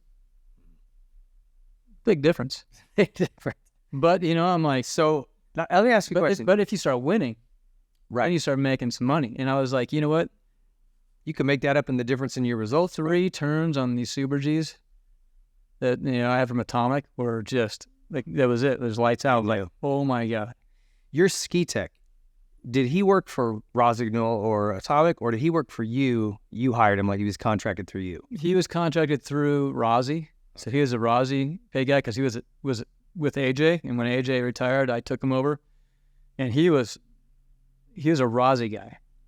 And he battled me hard. Hmm. And I finally, I felt like after 3 turns on these Super G skis, I was like, oh my God, like these things are amazing. But I was like, okay, I still need to try, and I had a 5-day test lined up, Yeah. So trying to be unbiased. I'm a little excited about that, right? And 3 turns. You can tell in 3 turns. 3 turns. Whoa. Like they just hooked up so nice, and I felt acceleration. It felt super smooth. And it's like a little tough because in May, in Mammoth, is not like what we're skiing on the World Cup in the wintertime, right?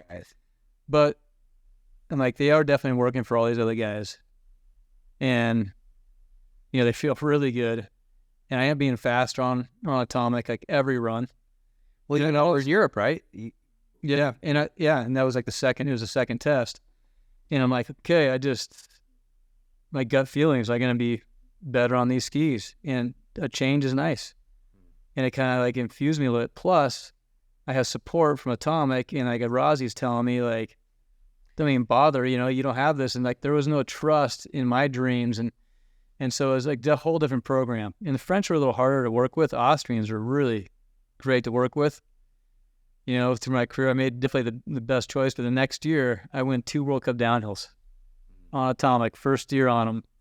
And the coolest thing was, Cork the middle finger to the Rossi boys. I saw this guy, and Daniel Monet, we call him Daniel No Monet, just messed around, but it was pretty respectful, like at U.S. Nationals in Jackson Hole that year.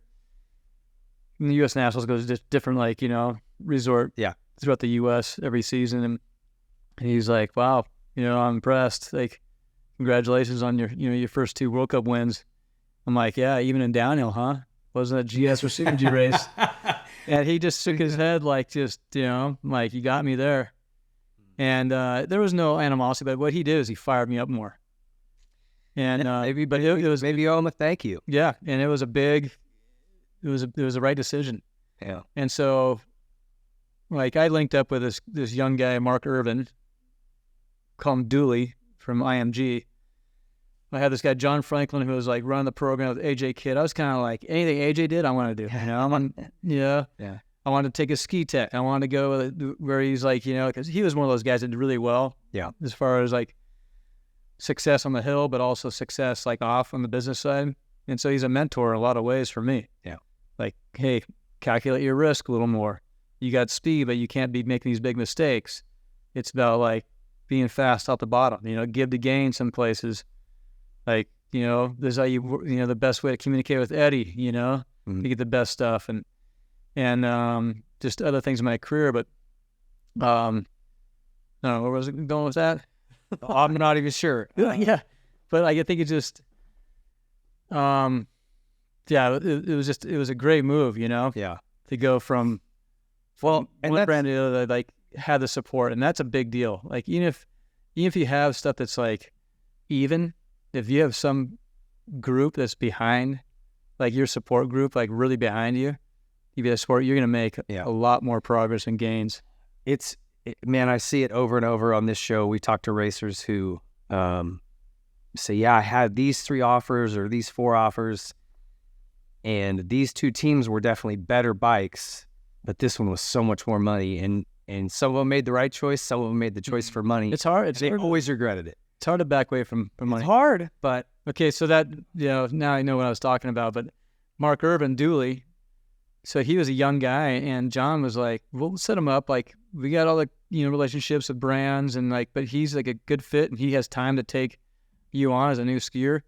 And so we sat down and hashed out like a good program. Yeah, I'm going to take less money as a retainer, but let's bump up the 5 tracks I'm really good at, which are the big kind of more prominent, Gets Buell and prominent tracks that people are watching more too. Yeah. Let's really stack a higher bonus on that. And then some of the creative stuff where 50% of my bonuses that added to my retainer the next season. So it was always kind of these the better I do, the more I could make on the bonus side, but that would be added to my base salary. And then eventually I got to some really good pay, for a ski racer. I mean, yeah. And it was just it was fun to work with him through that, and he did a pretty exceptional thing with his career too. He's still going. He's Lindsey Vohn's agent. He was with Ryan Dungey, shot white. Yeah. Okay. IMG is big. You met him. We went to A1 one year together, and ran a dually there. I remember that. So, but yeah, it was just and it was pretty cool because I'm a huge moto fan, and just to have that connection. That's pretty neat. And not that I really kind of try to get any extra perks from him or something like that on the moto side. I was linked to the Red Bull, which was a good way to kind of get into the behind the scenes stuff, and actually going back to my moto track experience doing crossover races at Pat Schutte. Well, that's how we met. Yeah. Right. So I put on Pat Schutte. You really kind of get that behind the scenes look, which I'm a huge fan of, I don't want to just, watch the guys race. I want to see what it takes for them, physically to get there, what they're doing with the bikes, with that little American Honda experience, seeing that kind of stuff and being able to relate it to my world. Mm-hmm. Yeah, Pat ran what was called Where the Snow Meets the Dirt. Yeah. Right, and it was a action sports crossover. You, Palmer, Caballero, Sonny, Victor Sheldon, Nathan Fletcher. Yeah. Price, snowboarder. Just Nate Holland, I think, did some. Holland, Mayer Brothers, which were kind of yeah, they raced from Washington, Yakima, and they came to Washougal one year. Anyway, those were neat events, and I remember I've always been a ski racing fan, and I see your name on the starting line. I'm I knew Schutte from years of him being around the sport. I said, dude, you got to go introduce me. He's like, nah, just come on, let's go. We'll go up and meet him. So anyway, you remember me coming up to the start line? Yeah, yeah. I was stoked because I paid attention to that sport. Yeah, I knew who you were, and obviously, I had a chance to meet Carmichael, and that was the year, I think it was 04. He went 24, right? Moto wins. 24, yeah. And my buddy Junior, who that owns a chamois up in Tahoe, best buddy, and we rally up and, we go throw a tent, on the side of the track. And we go back to Portland, go to this Red Bull Flutog event, and then go out and hit these industrial, these crazy parties at this one big industrial building. Roll back at 9 a.m, sleep a little bit in the tent, and then we have to race. This is when we were racing between the Moto 1 and Moto 2 during the intermission. I raced amateur on that Friday, and then we had a crossover race in the middle of the Moto 1s. I remember that. And Moto 2s, right? And I'm going in that prep track with ruts this deep, rolling everything. I felt like such a beginner and so bummed, that I was out but there. Everybody else was too, probably. Yeah. Maybe Victor rode well at it. But it was such a highlight. Yeah. And then see Ricky kind of in the morning before the races.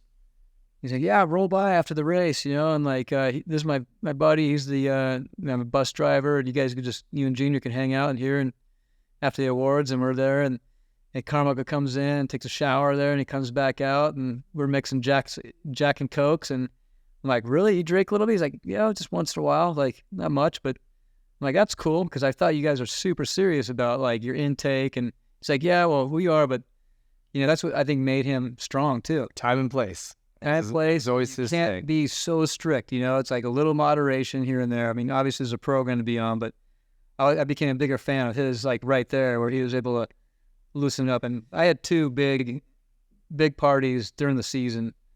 You know, I was racing World Cup and selective, Beaver Creek at the World Cup there, and Kitzbühel, you know, in Austria. And besides that, I was being really, you know, focused on a good program, stay rested, so you're ready for the next week. Yeah, it's like week in, week out. You know, the chance to like my buddy said, everything in moderation, including moderation. Hey, what's up with while you brought it up, these like commercial rave nightclub things in Portland? Because I don't know what year it was. It was before I got married, for sure. But I ended up at one of those clubs after the race. All of us, whoever I was with, a group of riders, big industrial, like big warehouse. It was like a warehouse and all these levels, and it was just wild. And we all had too much to drink. We had to leave our rental car there, and then I don't know how we got home, but the next day no one even knew where that place was, where the rental car was, and we just stripped clean. It was like we just dropped the keys off at the rental car counter at the airport the next day. And went, I don't know, it's in Portland. Oh, you didn't know where the car was? No, I didn't know where the rental car was. We left. Well, we went. Yeah, it was like we got tipped off on this one. It was Mini Kiss, like these little, this band, the midget Mini Kiss was playing, and like from there something happened. Like, and we went to this industrial party, and it was crazy. Like, there was a girl like strung up, like just naked, and they're like putting paper mache on her, just turning her body. Paper mache. There's weird shit goes down. There's a few other rooms that people were just. It was like full orgy, kind of like weird stuff. We're like, whoa, like what? Where are we right now? Who brought us here? And it was just more of one of those spectacles, you know, just like check this out. But that's a scene where that's not the world I grew up in. No. That I remember like keeping my hand over my drink. Like, I don't want somebody to drop a roofie. I feel like this is a place where someone would drop a roofie. Yeah, that's a good call. Like drinking a beer, put the thumb over the top, or try and protect the top of the cocktail glass. When you were racing World Cups, did you live in Europe most of the year, or were you traveling it? Were you commuting them? No, it was tough to go back and forth. Yeah. And for my program, when I was doing GS and then Super G downhill, I was kind of like, I mean, there's some 4-event skiers. It's pretty rare. But even more so these days, there's more specialization for either speed or tech. But I just didn't have time. Yeah. You know, I'd have like maybe 5 days off for Christmas. Oh, really? And it would be, I spent a lot of Christmases over there because you travel all the way back to California, they come all the way back, and you have a chance of getting sick, being around people and a tube of germs on the planes. And then, so where were you home based at over there? So we had a U.S. ski team had a number of different apartments, like outside of Innsbruck, Austria. And Austria to me was a place that I wanted to be, feel a good spot. I started making some good connections. I stayed with another Austrian ski racer for one Christmas with him and his family in Schladming, which there's, World Cup races there every year. Has one of the biggest night slalom race on the World Cup right now. Freaking incredible. It's like, that was a good experience. If you're into, ski racing, you want to be over in Europe in January and go check a race out at nighttime. And then that was at Innsbruck? That was in Schladming, which is close to Altamark, where the Atomic factory is. So I spent a lot of time around Atomic as well. Yeah. Because you're testing skis, and the ski tech they have like their own like kind of bench, kind of like little setup there in the factory. So they go back there on any breaks and work on skis, get new grinds, get a new ski, prep those things up. So we're kind of in that little area. Okay. But if I had like just 3 days where I wasn't doing anything, as far as on snow, I'd be going to the apartment the U.S. ski team had in Innsbruck. And then I had a good friend of mine he's Austrian. He was basically, he's best buddies with the guy that's number 2 in Red Bull. And Axel Naglish, he was the race director for the Hahnenkhamm. Just got to know him. He was a past like Red Bull athlete doing this 24 hours of Aspen, where they race like 24 hours straight, and they're just bombing down the track with 2 guys, a team of 2, and just like smoking down the run, pop back on the gondola, back up, and just see how many runs you can get in a 24-hour period, which is pretty gnarly. He's a free skier, and if you want to see the gnarliest, like kind of like big mountain kind of experience, it's on Mount St. Elias in Alaska, and I think it's just dubbed like the biggest descent of all time skiing. It's 18,000 feet. So Axel, like the main character for this, Okay. and I guess Mount St. Elias is That still goes on? the 24 hours of Aspen doesn't. Oh, okay. But anyways, like he was all in the, just skiing, and I ended up linking up with him. I'd stay with, at his house in Kitzbühel whenever I had a break too. And I mean, that was a place, it was the big one, every season. Yeah. That's the one place I wanted to perform over the Olympics, over World Championships, was at the Hahnenkhamm. Yeah. And so I had a chance to free ski there and just like do other stuff, and see that town when it's not race week. Yeah. Because it's a small little town that just turns into this like Super Bowl of skiing once a year. Yeah, it is like your Daytona 500 for skiing, or Indy 500, or what. Yep. It's the big one, Yep. right? We passed through there on our way to St. Anton when we skied there. I wanted to stop and just check it all out, but yeah, it's a rad little town now. Like I didn't go back for 7 years after I finished racing. I didn't want to go back.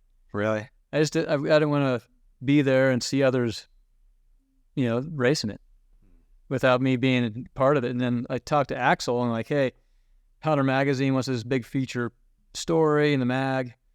It's our biggest like ski magazine in the U.S. Can we get these guys set up?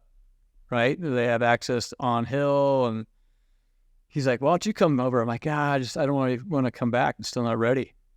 And I ended up getting talked into it and coming back to Forerun, which I haven't raced in 7 years. I've been on downhill skis for that long. And I got back in the gate and kicked out. And a Forerunner, they had like 4 or 5 Forerunners before the race.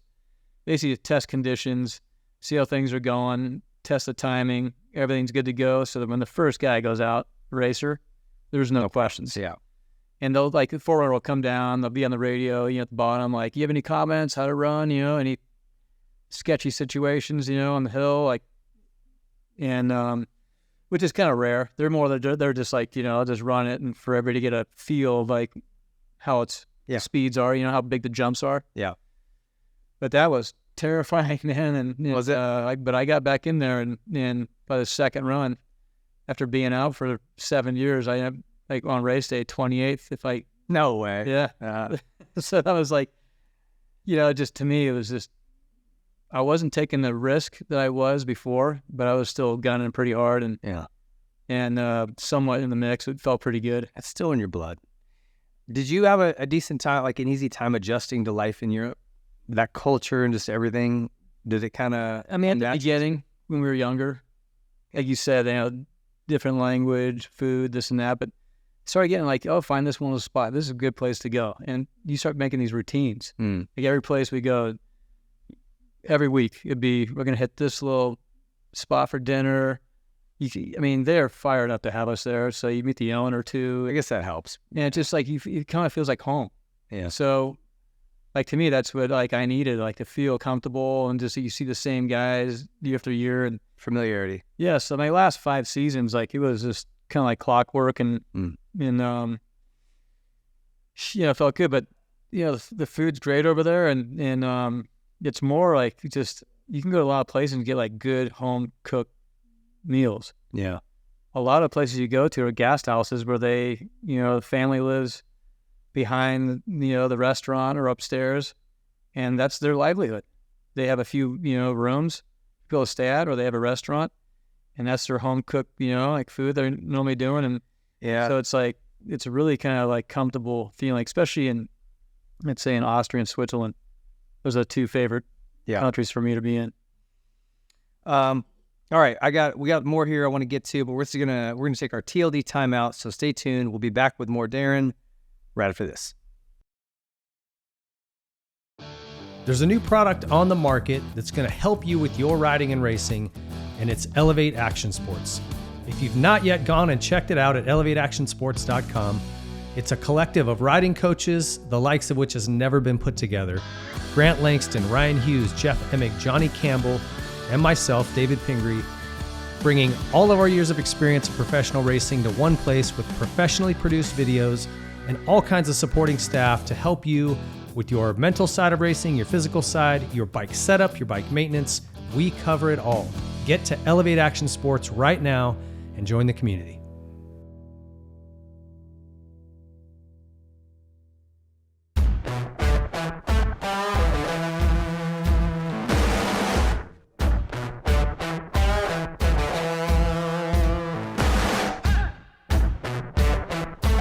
Dunlop. There is a reason every AMA championship in the past decade was won on Dunlop tires.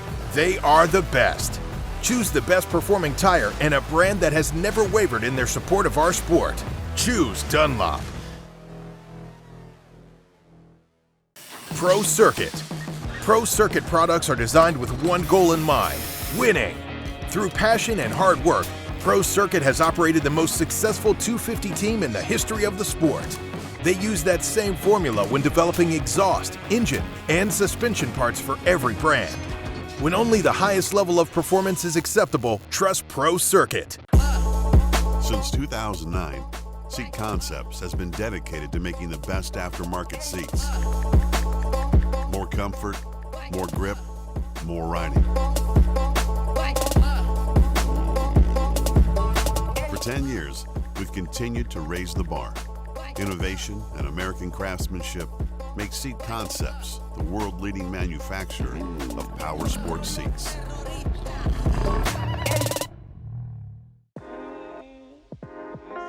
Something from nothing. That's what Nihilo Concepts is about. It starts with a spark, an idea, a concept, which leads to a design, and finishes with engineered excellence with the highest quality products created with durability in mind.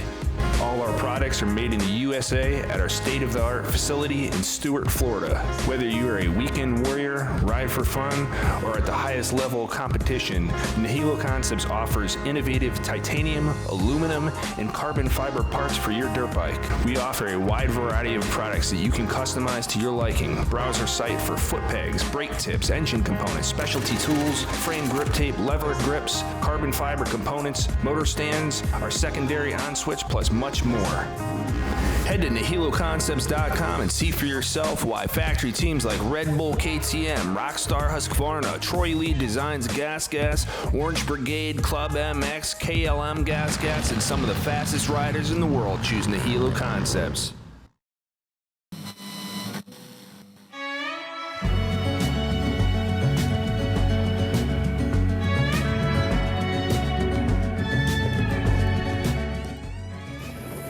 Specialized Bicycles.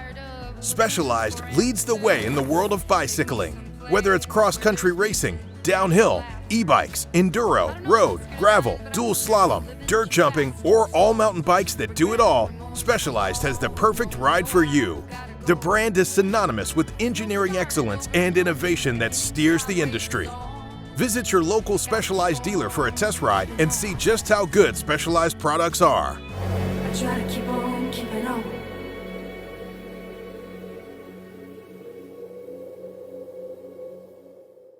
With a rich history in motocross, ProX has been dedicated to supplying quality components since 1975. Whether you're rebuilding an engine or just need a new chain, ProX Racing Parts aims to bridge the gap between OE quality and affordability.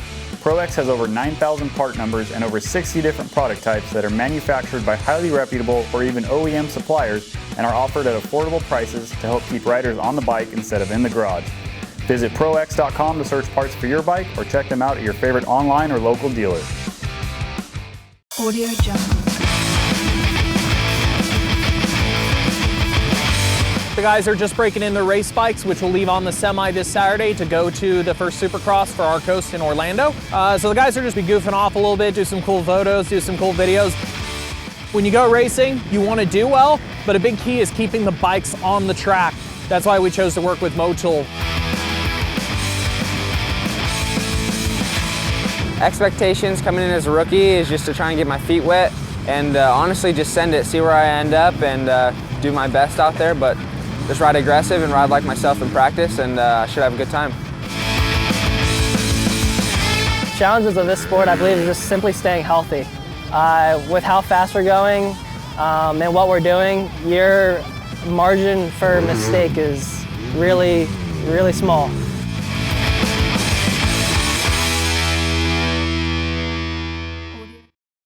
Stay Sick. If you have little rippers, then you have had to have seen Stay Sick bikes by now.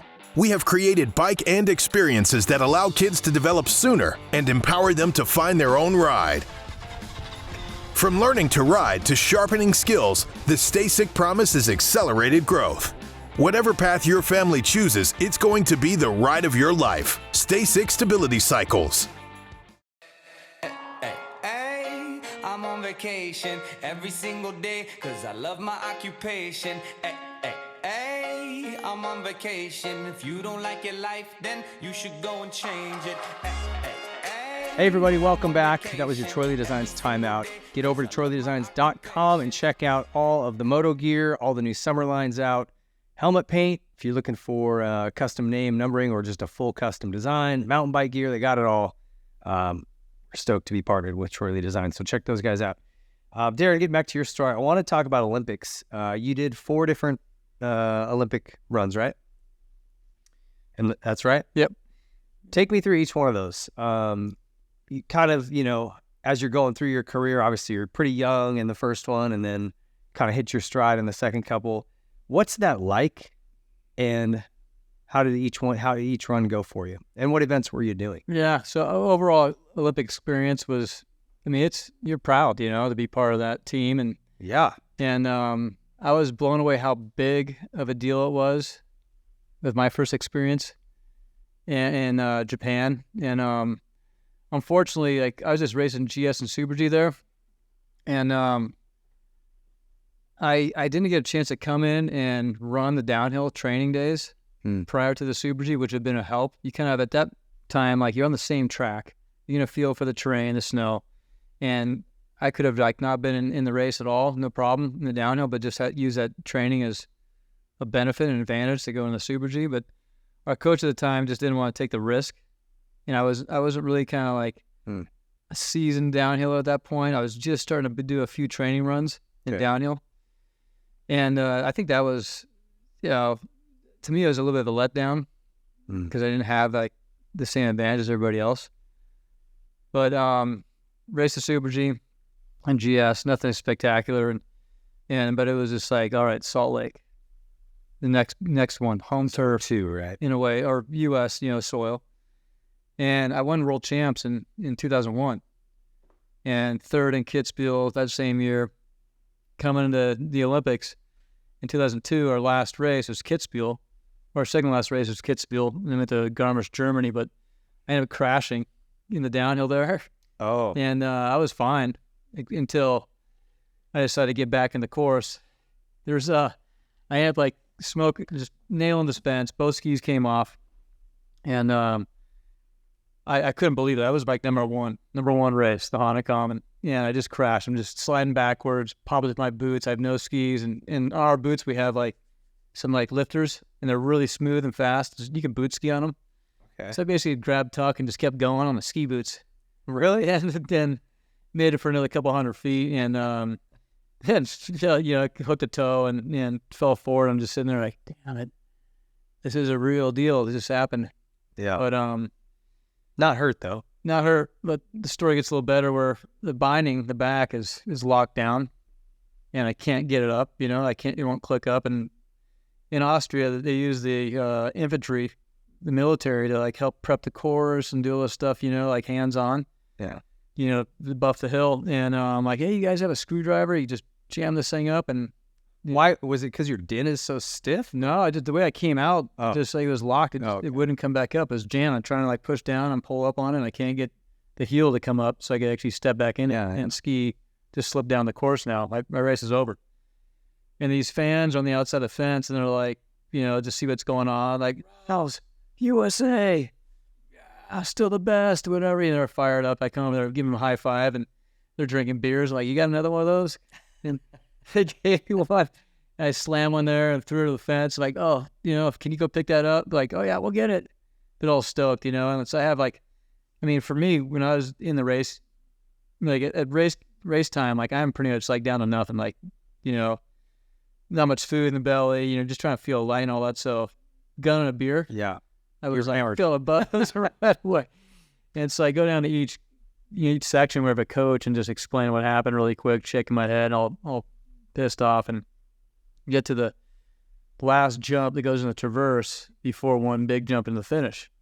And Norwegian goes in the fence, so there's a course hold, and I'm hey, Per, radio down to Phil, make sure it's clear, and just going to run it from here, just straight line to the finish. He's radio's down there, it's all clear, Daron's coming down, and all of a sudden I just got something that came over me, and I'm I'm going for this thing, and helmet wasn't buckled.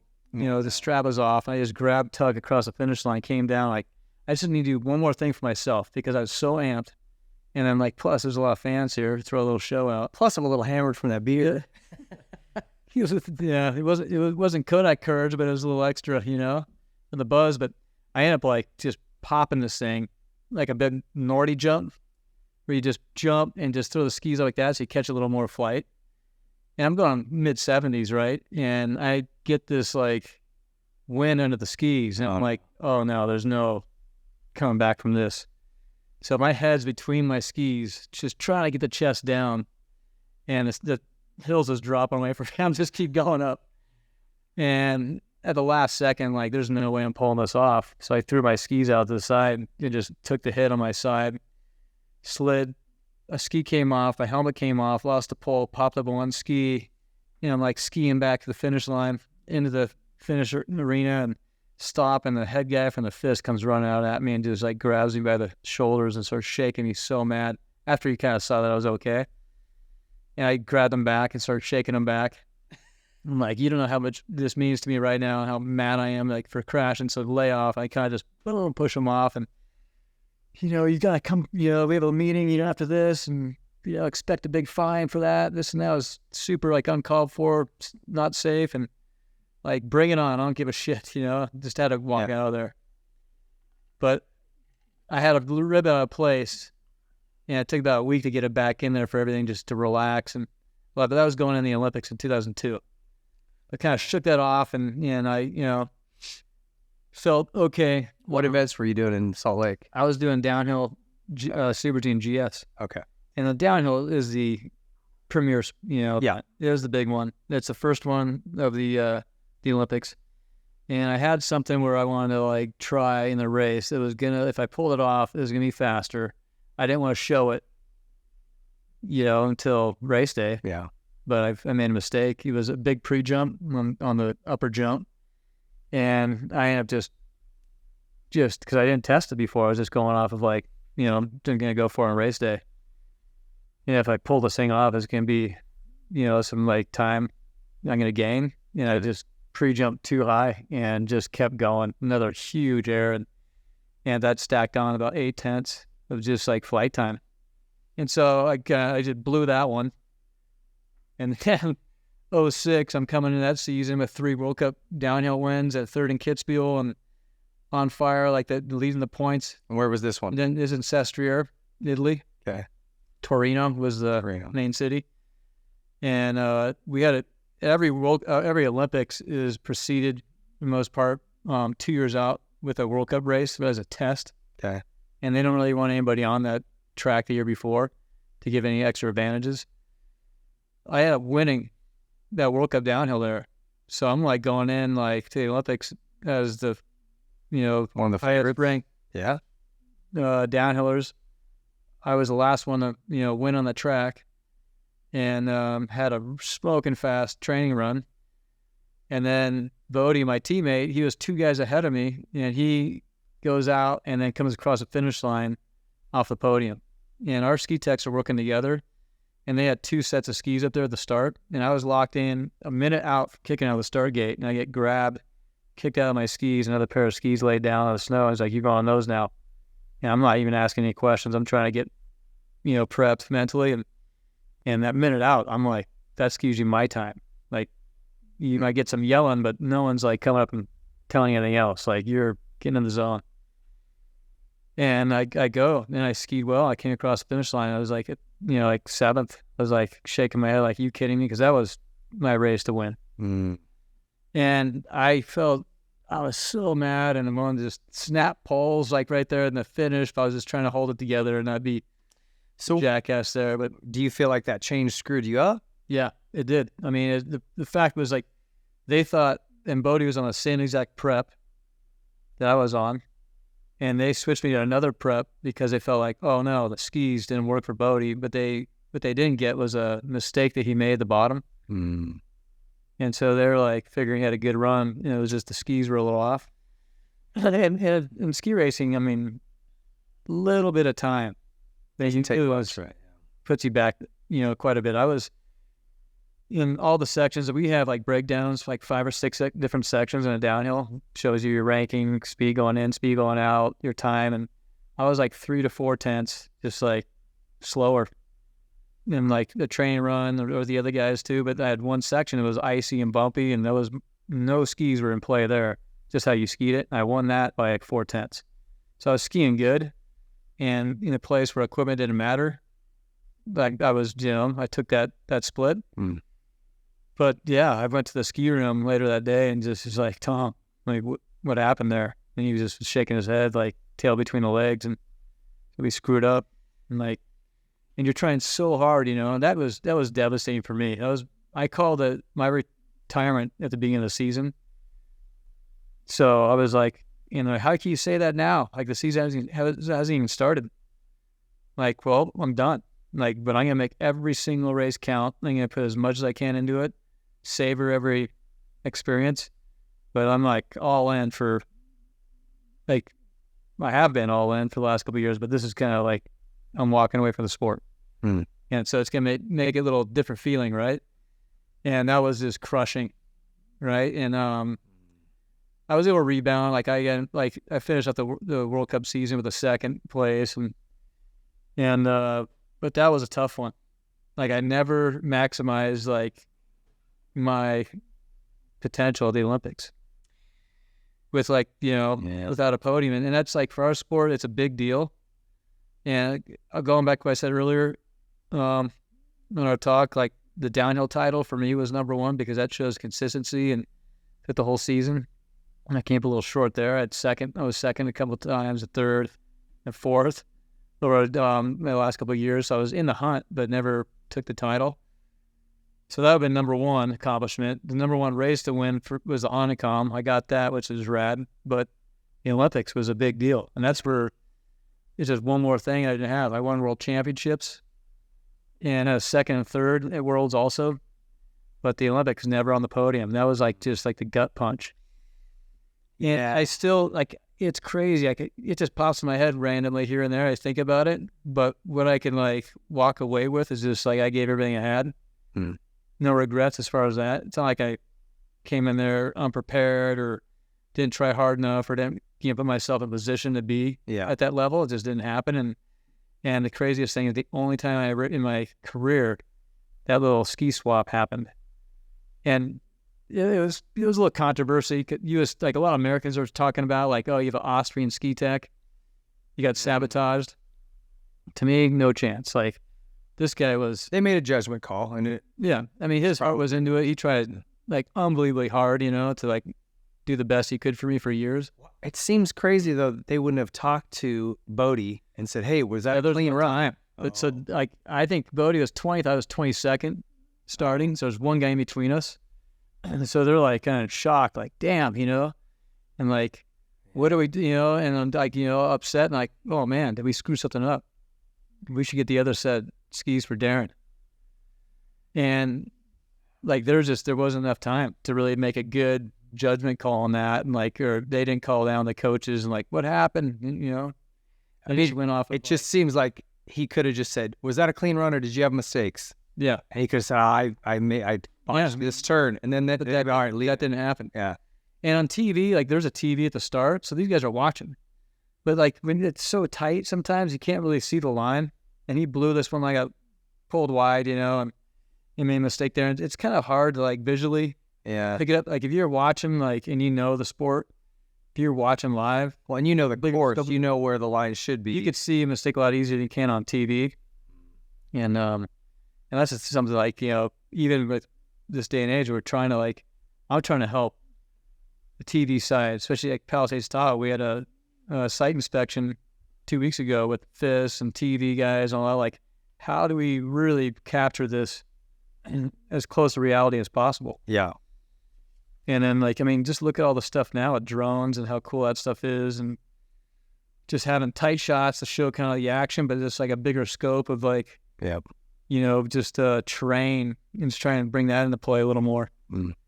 But that was brutal. That's a tough one for you. And I'm like, I'm done with racing, I wanted to go more big mountain and then some ski cross, and was a debut sport in 2010 for the Olympics up in Whistler. Oh, so you did ski cross. That was my fourth. So I had 3 as an alpine skier and 1 as a ski cross. Okay. Ski cross seemed like a good fit for you because you obviously have the skill set, but you love moto, which it's kind of moto-y. It is, yeah. It's a little combo. It's like, the way I explain it is like moto on skis. Yeah. You get these drop gates, you know, you're racing to the first turn, you got a lot of like terrain. Yeah. It's really similar to like, say, BMX. Yeah. Right? So did you do Winter X Games as well on that? I think did, you did yeah. that, right? Yep. And how did those go? I mean, I had a lot of speed that first year and crashed in every race because I had a crappy start. I was like trying to I make it to the finals and then just push too hard. Yeah. And then that year we skied together up at Heavenly with Palmer. And that was like a ski cross day because we're jamming through all these people, you know, it's a spatial awareness, getting used to something else. Like, it's not just you on the track. You got, you know, like 5 other guys you're jockeying with and got into the strengths. So I would like study these other competitors. Like, are they strong at the start? Are they strong in the turns, terrain, jumps? Where can I, if I'm behind these guys, or what I have to be aware of? And how I play the game a little bit. And I did 2007 X Games, crashed in the final. So I got boxed down, went just too hard in one section, and got tangled up with some skis. And then 08, I won.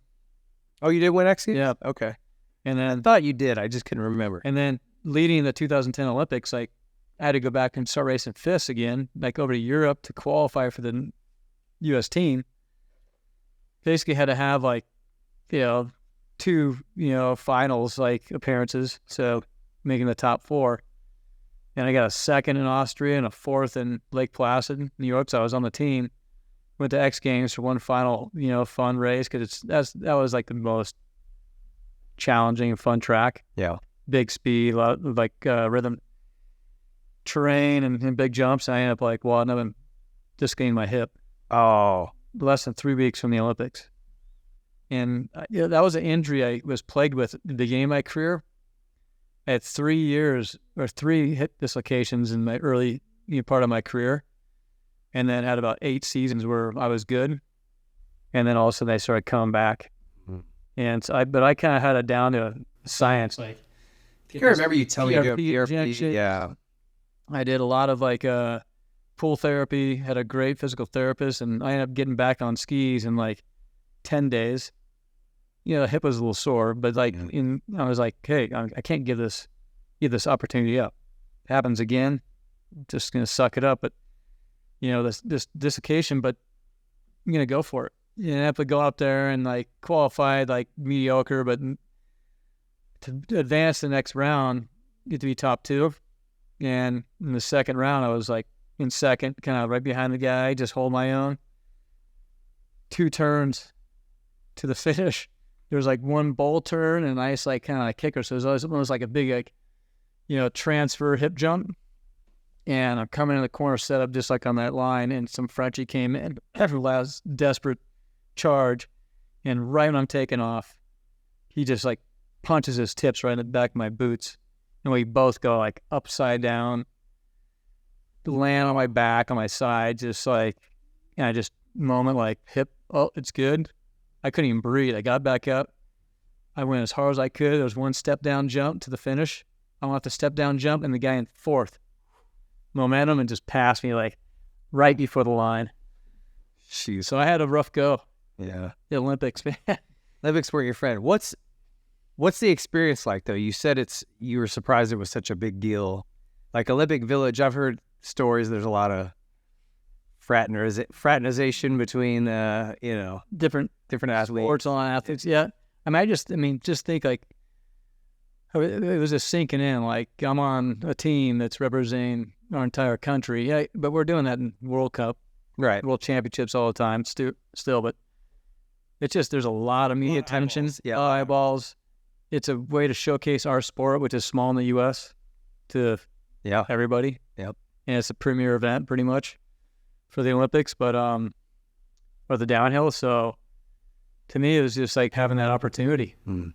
And walking in at Salt Lake was cool, but I kept making mistakes or had the equipment issue, and then pretty fun though, just the experience of it. Yeah, my first one, I really kind of soaked it up more. Like after my racing, like I hung out and went to hockey games. You know, met a lot of like skaters.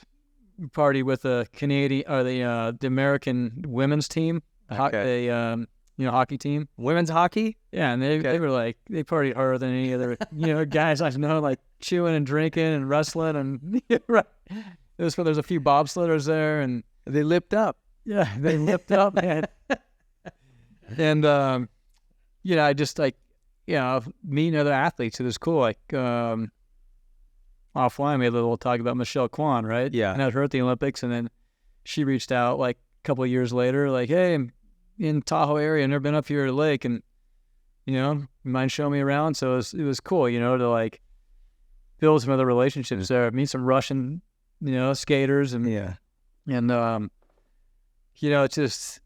was cool. I mean, it's a lot of pride. Yeah, Team USA. It would just be neat to be in that group of people who are the very best at what they do around the whole world. Yep.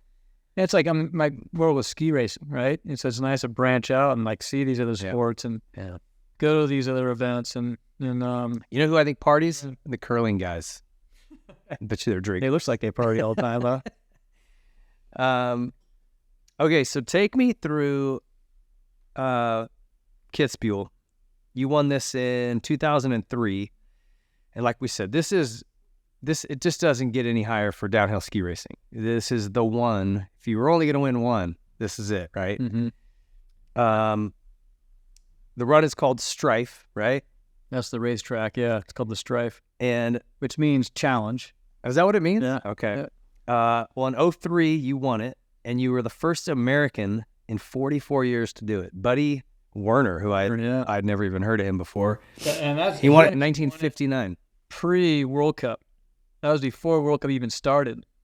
So really, World Cup era, I was, still the only American.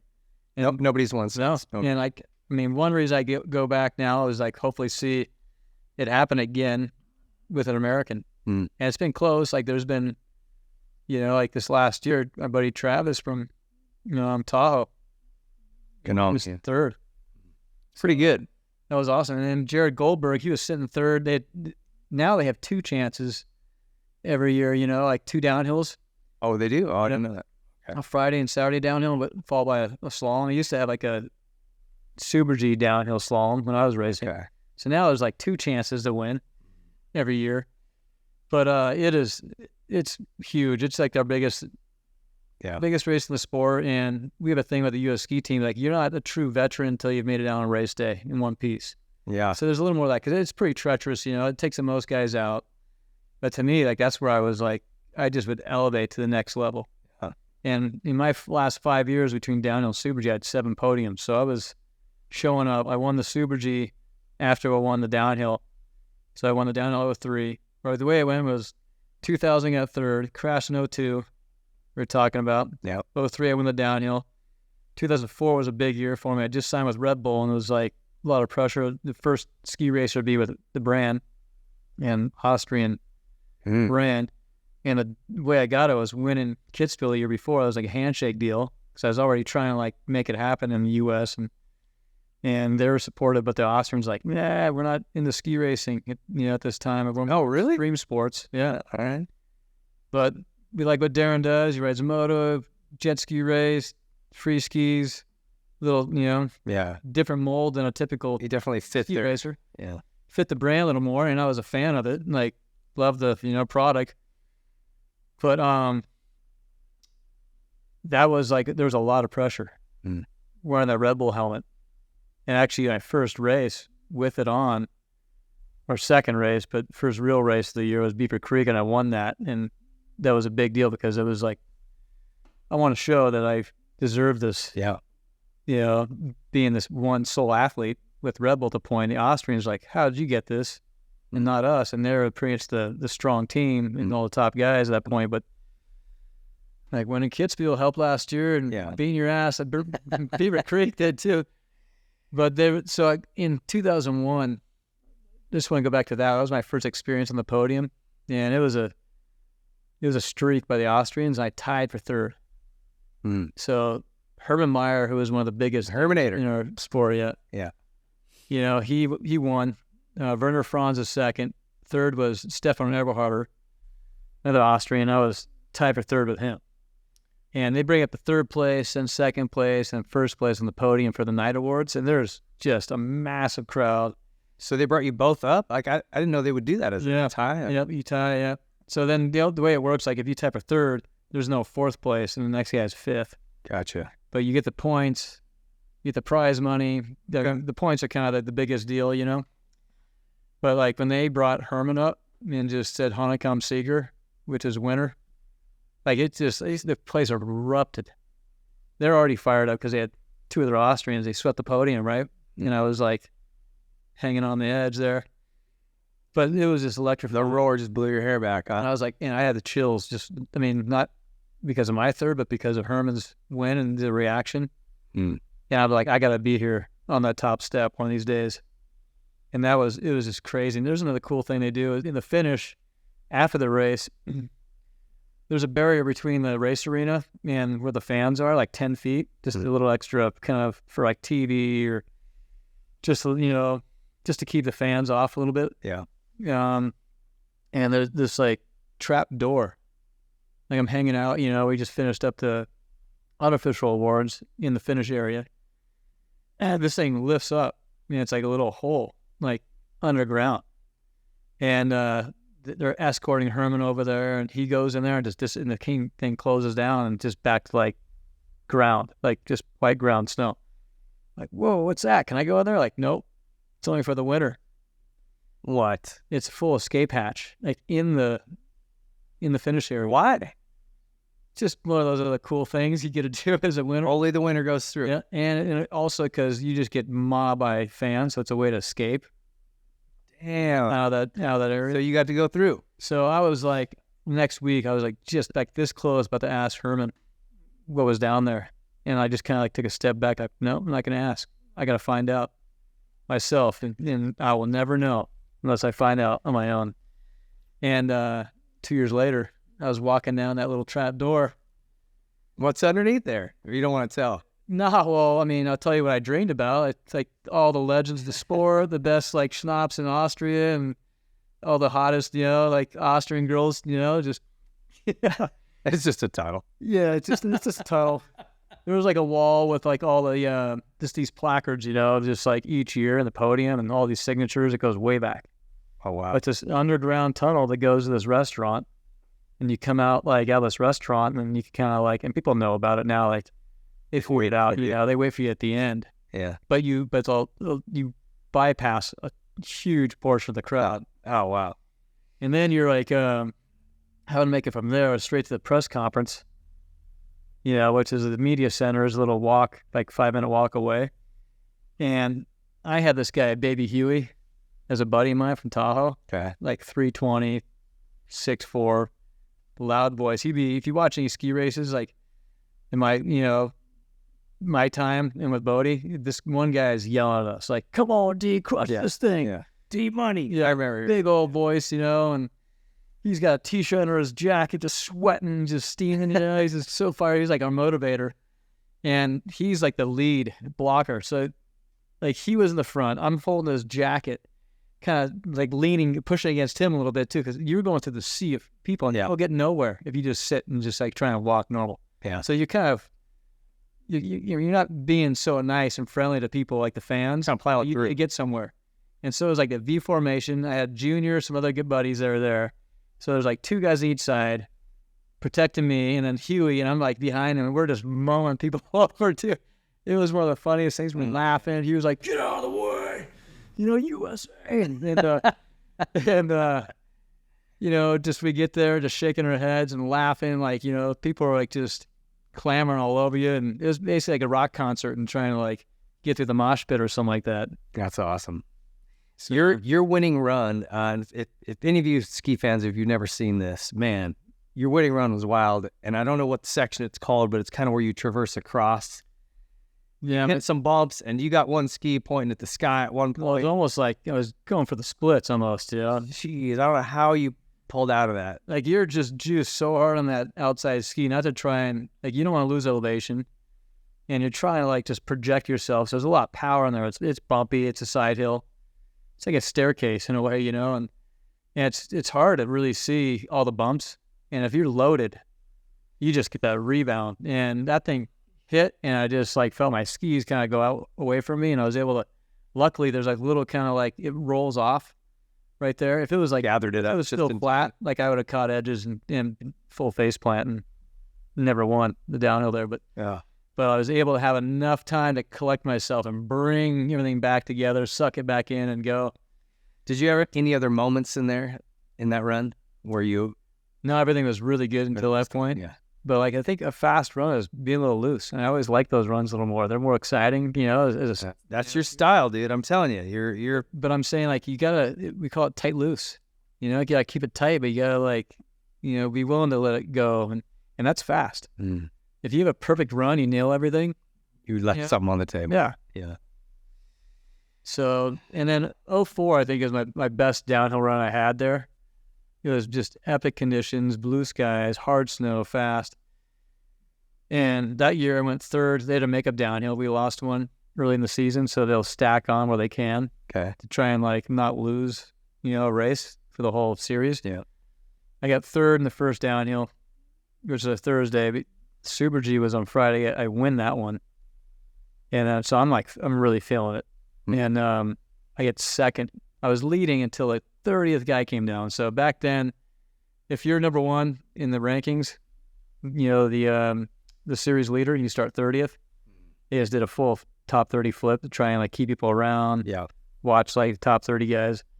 And I was starting 28th in the lead. 29th guy comes down. That's who's ranked second for the season up to that point. I got him. I'm like, who was the last guy? Stefan Eberharder, who I tied with third in 2001. Sorry. And, you know, and he unleashed, like, just corked it. Like, that was the best run I've ever seen down that. Not just because he beat me, but it was impressive. Like, full of confidence, just ripping. And he smashed us. I mean, really? He was 9/10, like a second ahead in the middle.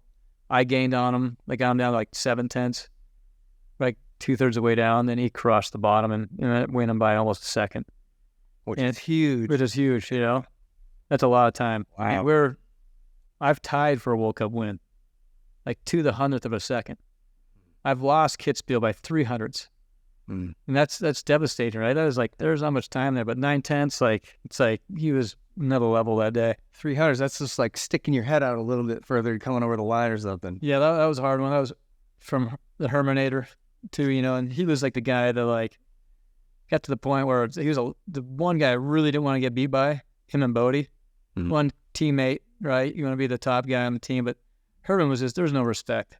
Oh, really? Yeah. He had cool stuff like, I mean, if he won, and I would have to congratulate him in the eye, handshake.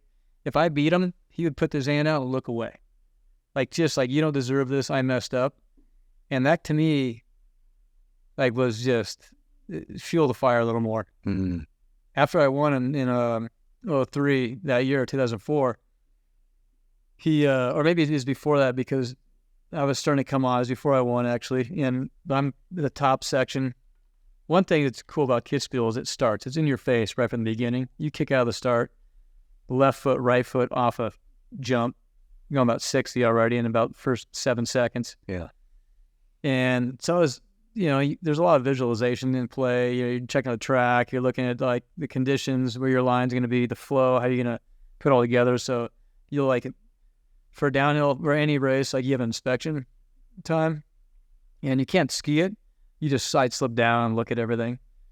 And so I got my head down, just going over, you know, how I'm going to like execute the top out of the start, where I'm going to be placed at the top of the turn, and what I'm going to do with the jump. And then, you know, you're hot, you're hiking around. So I got the jacket fully unzipped, goggles up, and I hear this, and just, boom, just get buried you. Pasted, you know. Herman just like hit the brakes, like right in front of me, and just like covered me, just like doused me so hard with all the snow. And I was like, you kidding me? Like, obviously I'm, you know, he sees me. It was all on purpose. Just trying to get under my skin and just a little jab. But didn't see you. I'm like, yeah, right. Like, just like open your eyes up a little more, be a little more respectful. That was weak. And so I'm like, God, just whatever, like recollect myself and go back to what I'm looking at on the line. And the next part is the style hung. It's this really steep section, which I had a nail to take speed on the flats. That was another, my section. I want to take more speed on the flats. I had to, just being a smaller guy. And then my coach John was like, all right, get going.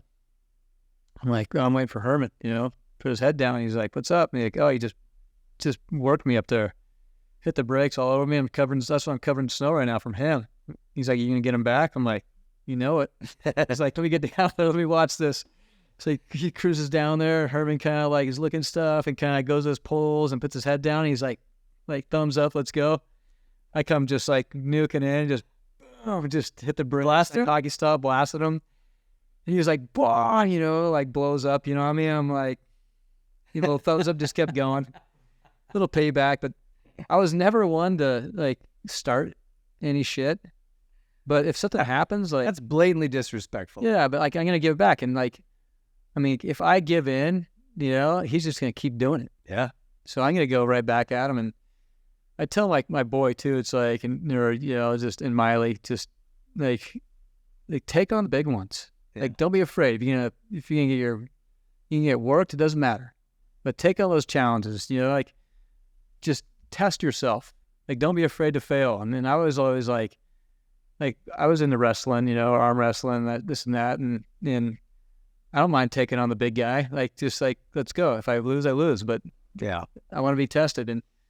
And that was something like, we had one more, which I actually instigated and got Herman. It was home race in Flachau, Austria as a GS, and they watered it like unbelievable amount of water. Super icy, slick, and so when it's polished, it's really hard to get, traction. Yeah. Or get like the ski to bite.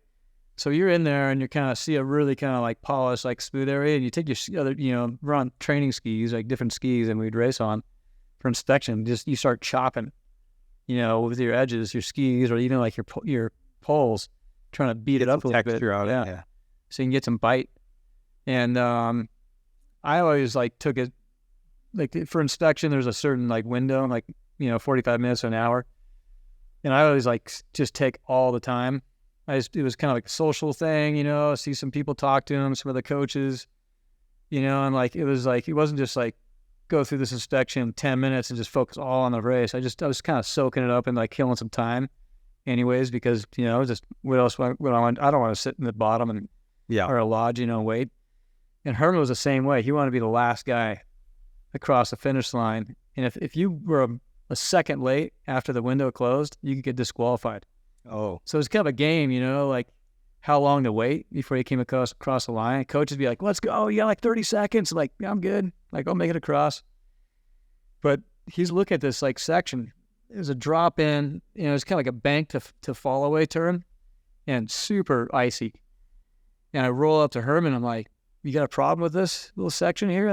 Looks like your hometown put all the water they had on this one part of the course. And like, you better be careful right here, Herman. You might have a little problem slipping out on this. And the guy was like, so hardcore and like good on ice. Like, he thrived off that shit. He's like, whatever, He ends up falling on that turn in the race. I was just like, yes, I got him. Yeah. And after that, I was like, I'm not going to screw with it anymore, but he got the point. Yeah. You can't back down. I love it. Okay, you were in some movies. A lot of Warren Miller stuff. Teach on Gravity Research. You filmed with those guys quite a bit. And most recently, this Franz Klammer movie, which I thought was really cool. You kind of doubled him, right? Yeah, a stunt double. Reenacting his race run. Yeah, take me through a little bit of Olympics. So that's, big mountain stuff. Like, to me, that was like another way, like something I want to do. I left the sport on my own terms, so I was healthy.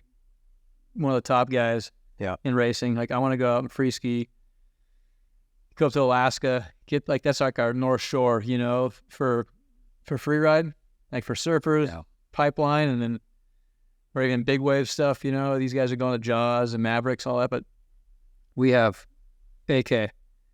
and it's serious stuff up there, you know, for filming. I want to get into that. I want to test myself up there. And so through just my experience and credentials in ski racing and a Red Bull deal, I was able to be plugged into actually Matchstick, was like kind of the hardcore film production company, you know, and MSP. And 2009 is like hands down my highlight trip. Yeah. That was like the stuff I pulled off was kind of the best skiing I ever had of an AK. And I mean, it was heavy. Well, it's a different deal than racing, because racing you get to inspect everything, every inch, top to bottom of the course. Alaska, you're flying around, and back then we're taking Polaroids, you know, and like checking out these like, you know, these runs, how we're gonna kind of like go down. Now it's so much easier with the iPhone and snap a few photos off or even video and just rehearsing all this stuff your whole line. But you basically like you're going to stuff that's untouched, and the biggest fear is avalanche. Stuff pulling away, which you got caught up in one. Which I've been smoked in a couple, but you always look at like, oh, this looks amazing, you know, like look at that terrain. Like I'm looking for spines and runnels, like just like really unique stuff that you only find in Alaska to ski.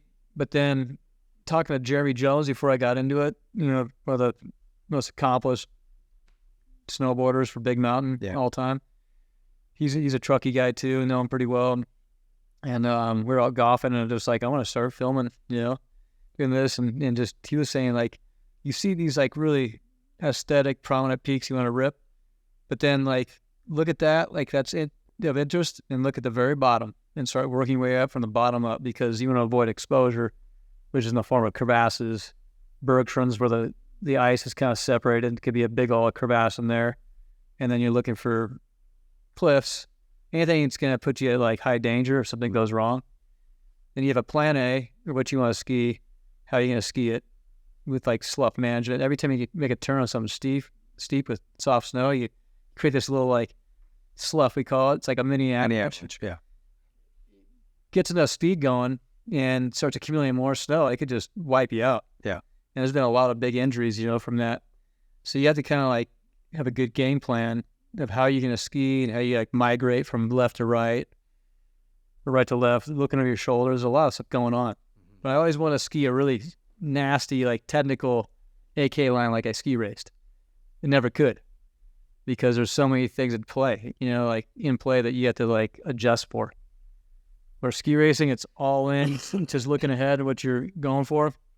Up in AK, like you gotta, or big mountains, you gotta have a lot of situations, where you can be like you can improvise quick and have a exit, at least one. But to me that was really cool. And then so I've done a lot of like that, which I still dabble in a little bit. Alaska with some filming, but just a lot of risk. So I'm kind of like risk stepping back. And for me, I was like, every year, how can I up last year? And for me, it's not, I'm not a trick guy, you know, I'm not pulling threes or backflips. I'm like downhill style airs, going for really like cool, unique terrain. And speed. And it just gets to the point where like I can't go harder. Well, you keep going faster, you keep going no more gnarly, and you know, there's a lot more risk. But I've had a great opportunity just you know, doing other unique stuff, and one of those being with this as a stunt double, like you mentioned, but Franz Klammer. It's called Chasing the Line. It's a documentary film on him, but a little Hollywood style. Yeah. And it basically just his experience during the 1976 Olympics. And we kind of like, I was pulled in with a few other like former ski racers to do all the stunt double stuff, and having the ski climber style, you know, loose, like getting out of control, backseat, like stuff that's a little sketchy, going off rollers at 70. Yeah. But trying to reenact that stuff, and did some POV stuff, like big camera on the chest, and trying to get like that, like just point of view. Yeah. Shot some like stuff. We had drones, we had cable cams, big phantom cameras, like all kinds of rad stuff. And we were on the race hill that he won on outside Innsbruck, Austria. And it was just basically, is it out? It's out, but it's funny. There's like a U.S. distributor that's just been kind of like picking places to put it. Okay. But it was huge in Austria, obviously, you know, he's a king over there. And Europe is a big deal. It's on Red Bull, Servus TV over there Okay. in Europe. But there's just, it's not, you can't get it off, online. It just shows right now. They're still trying to like go to theaters and show it. Okay. And but that was incredible. I mean, it was, and I know Franz Klammer, like he's still a nut. He's like in his 70s. And that first time I'm back at Kitzbühel, we're up pretty late. I'm rolling back to the hotel because I'm forerunning the next, morning. I gotta get some sleep. And I see these guys charging, just dancing. So there's a class in this one like bar, and I'm like, no way, it's Klammer. He's in there. I go in there like, Franz, Daron, get a big old hug. And he's like, stay with us. I'm like, I'm skiing the Strife tomorrow. I can't. He's like, oh yeah, you better go to bed. Yeah. And he charges all night, and he's up at 8:00 on the hill, just like mingling with all the other racers. And that's one really cool thing about over there is that in Kitzbühel brings out a lot of the former legends, and they're there hanging out, skiing on the hill, high-fiving the, talking like the current guys, but all these fans, and that's another like really fun, environment to be in. Yeah. It reminds me, because on your Instagram feed, I see when you're meeting up with these guys and you guys are all having a drink or having dinner. And I just think it's kind of like Anaheim when you show up and Wardy's there and RJ's there and Brock Glover's over at Dunlop. Like you see all these guys, you're like, man, these are what for the sport. Yeah, that's very important. It's very important. And I want to be there. Like I return to Beaver Creek, Birds of Prey every year, and really cool having at Palisades style or World Cups. But number one is like basically point the finger at our guys. Like, we're here. Let's see you step up. Yeah. Like, take this thing. Yeah.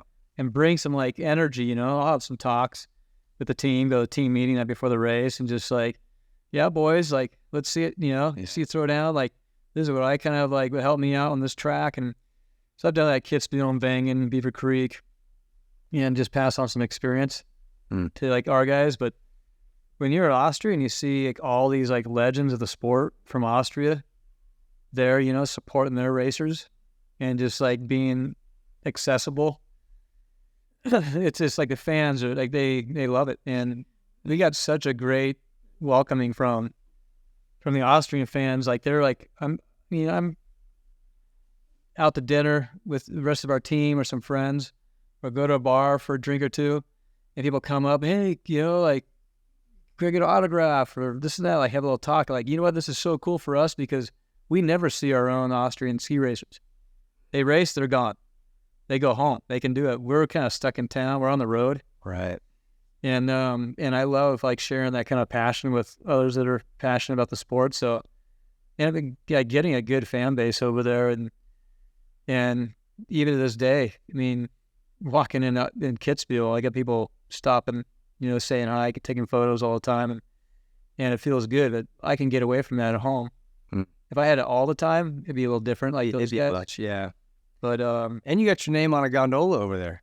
That's pretty cool. That's kind of It's that kind of solidifies your place, right? Yeah. There in Kitzbühel, like having you win and you got your name with your nation's flag on the Gandhi and number 91. If you ever make it over there, Ping, you should wait for number 91 to come around. Wait for 91. All right. Send me a pic. Tell me about some of the personalities. Like, you've hit a couple. I love the Herman Meyer stuff, but what about like, you talked a little bit about Bodie. What about Tommy Moe? What about Alberto Tomba? Like, what are some of these other guys? Who are some of the bigger characters in the sport? I'll start with Tommy, just because he was one of those guys that loved to free ski. So we would do like downhill training, Super G training, then we go out and free ski a couple laps afterwards. And he's super low key. He was a ton of natural talent, really good in glider, but really mellow guy, He's a big boy, wasn't he? He's pretty thick, yeah, for sure. He's from Alaska and,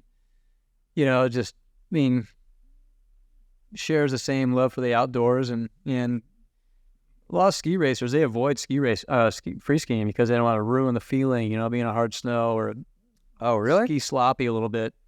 And I think that's where, for me, that was a way to reset myself and re-energize myself if I was in a slump, or just have a little break, get away from all the race aspect stuff, It's like reminds me, like, all the guys race like MC, you know, going in the hills and like just hitting backcountry or, you know, jumps, and all you guys like getting away from the track, having a little fun.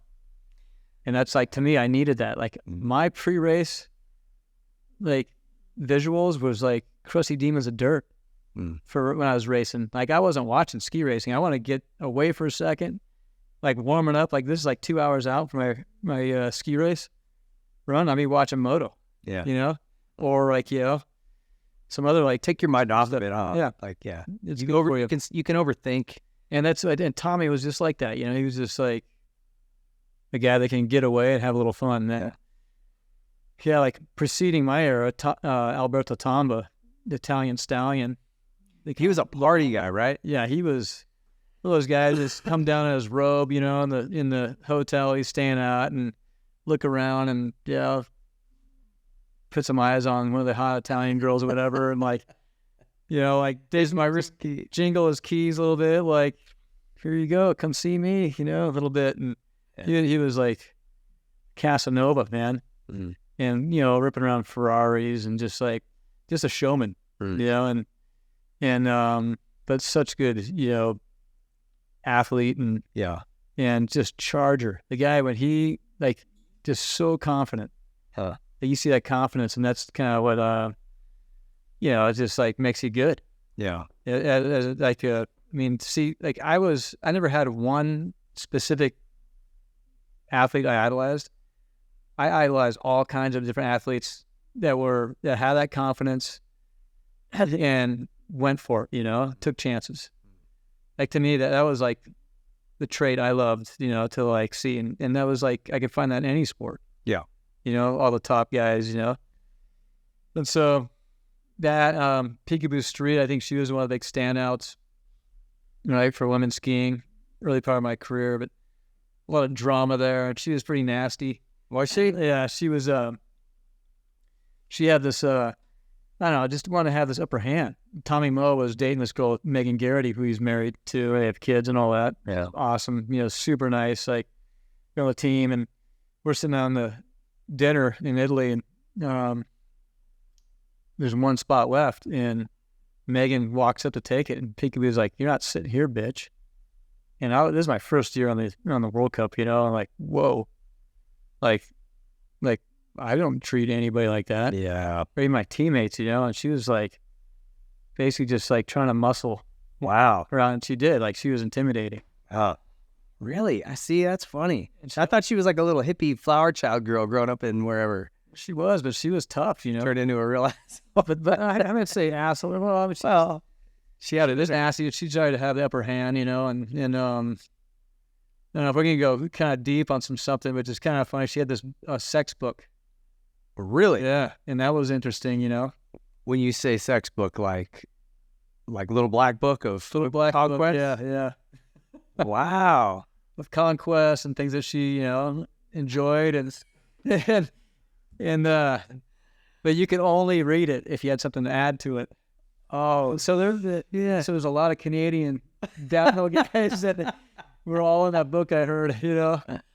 But it was just like that kind of stuff, you know. It was like, it was kind of funny. But seeing her like in Portillo, Chile, Ski Portillo, I'm going there again this year just for fun, you know.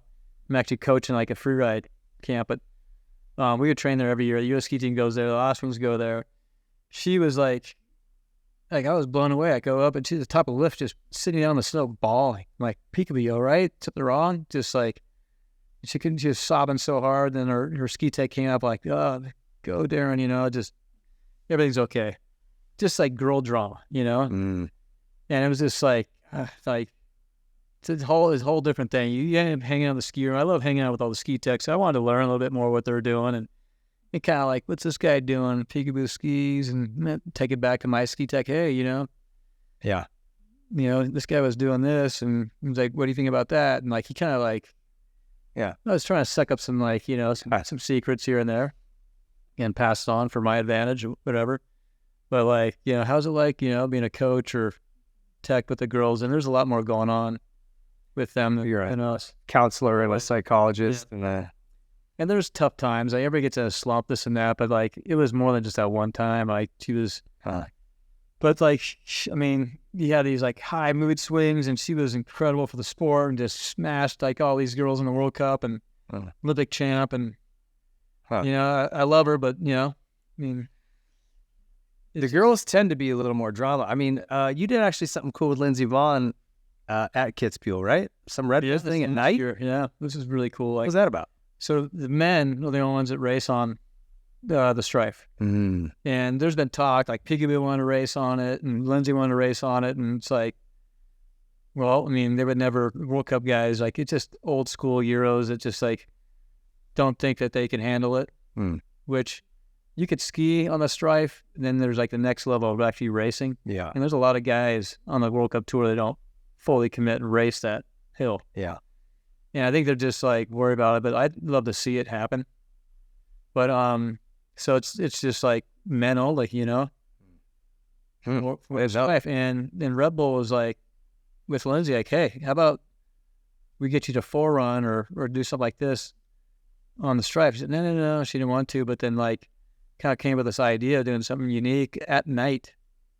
And, you know, that was all set up, and then they reached out to me to be part of it, to kind of help support her and, you know, just give her a little more, like, put her, like, you get her mojo up a little more and coach her. And when you see it done, it's a lot easier to go do it instead of just, like, going, you know. And I don't know Lindsay that well, but I've known her for a long time. Yeah. And she, you know, just, I'm like, hey, I'd love to do something like that. One, I want that opportunity to do that. Yeah. Two, like, to see her do that and step up and, like, have some confidence and attack it. Like, I would love to see that. So I'm like, I'm in.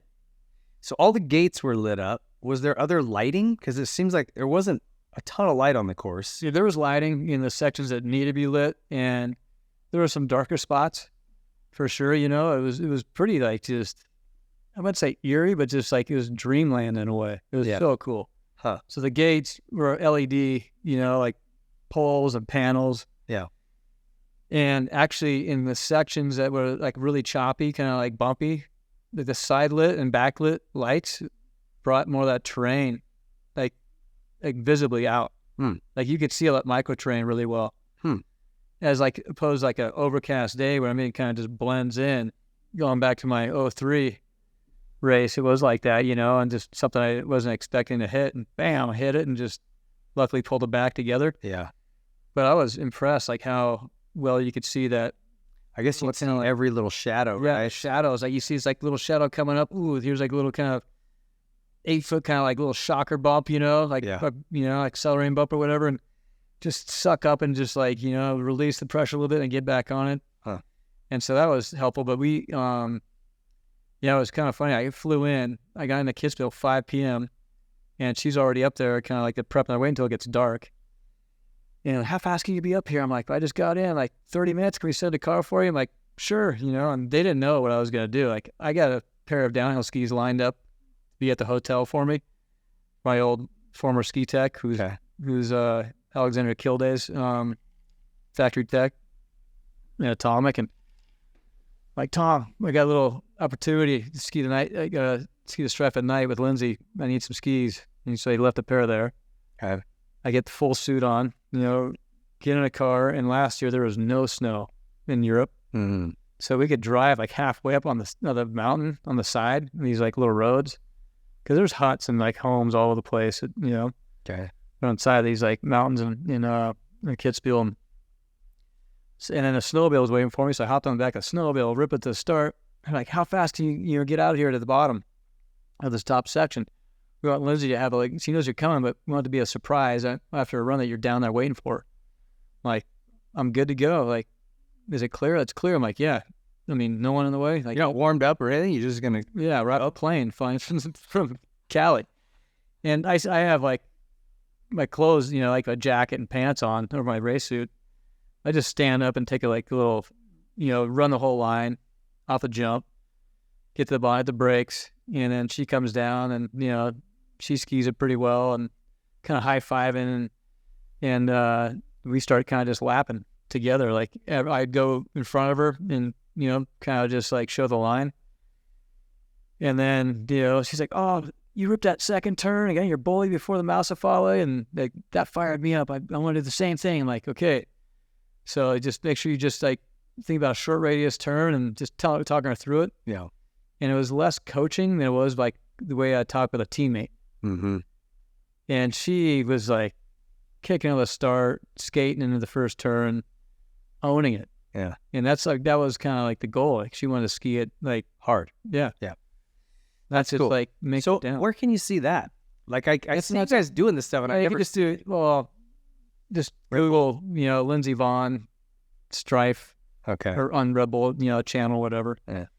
But it's we did 2 different nights, and it was Monday night was the first night, and then Tuesday night, it's like they're just starting to kind of like the guys are training in the morning during the day, and then everything's kind of like it's course prep and all this other stuff, but they have lights all over the place, big team in place. It was a setup so well. It was one of the most unique things I've ever done. And, grateful for that opportunity. Yeah. And cool. I mean, Red Bull is the only one could make it happen. Yeah. Because they're a title sponsor there, so they have a lot of weight. They've been supporting the event since the first year I signed with them. They're like, we don't want just an athlete. If we're going in on the ski racing sport, we're going to like take over title sponsorship for the biggest race on the World Cup. So they smart. It's right there in their backyard too. And they deck it out. Like now there's a huge, like the F1 team that supports that does an energy station, all the races. Their F1 motorsports team shows up, set up the whole energy station. So they're like decking out like the whole area for the athletes and one trainer. And then like another section is for like the coaches, the teams, the Austrian army guys. They feed them, give them coffees. It's a place to kind of like just have a little separation from the public, and like they have bikes in there. They have like massage tables, so each team can book like the massage room to warm their athletes up, or if anybody has an injury, kind of take care of those guys. It's next level. Like they've come in and done so much, for the athletes, and then spectators. They have for their kind of premier, friends of Red Bull, they have the 2 best spots, Mousefall and Hausberg Conte. Big kind of scaffolding set up, for viewing areas. And it's for the coaches. They really kind of trying to take care of the teams. So one coach gets set up there, and then you have other people hospitality kind of area and watch the race. Red Bull does it right. And they get the air show before the race, and either the skydivers or planes flying by, and maybe one day. I mean, bringing bucket lister. And then they it's about bringing celebrities in too. Oh, so really? They bring celebrities, either other athletes or just movie stars. Arnold Schwarzenegger, I have Mark Marquez, MotoGP. I've met other motorsports guys, Verstappen, F1. So then talking to them about a little bit of the sport and the similarities, and those guys are at certain Red Bull parties and dinners, and then they come to the race, and so it's cool, it's pretty neat. Tap in more of the world of Red Bull a little bit. Totally. I want to come up and ski with you guys again, but for people who wonder what it's like to go skiing with Daron, I want to share a couple of stories from that day. I went up. What was it? Probably been 10 years ago. At least. Been a while. Yeah, it's been a minute. Went up and skied Heavenly with Sean Palmer and Daron, and one of the games you guys played, it's pretty crowded. There's people, and we sit at the top of this head wall. We're like, all right, let's just straight lie down and see who hits the brakes first. Well, of course it was me, but I mean, I'm doing, I don't know how fast we're going, pretty damn fast into a crowd of people, blowing past the slow signs. And I'm looking over at you guys, and I'm like, all right, these 2 assholes are not going to slow down first. So I just check up. And you 2 are into the people pretty deep before you finally check Can't up. lift up, it's, oh my gosh. That's the sketchiest part, ski around with a lot of people around. It's kind of fun, though. And that's why I was racing ski cross. I mean, you got to anticipate what somebody's going to do. Yeah, well, so until a 7-year-old skis out in front of you, and you're trying to read what's going on, right? Little kids, and I've always skied pretty faster than most people on the hill. So you're used to just flashing by people, and I never realized how scary that is. Until I had my kids out on the hill. They're little guys, or Miley and Dre just zipping around and on these short little skis, and somebody goes flashing by you and just like, cool, man.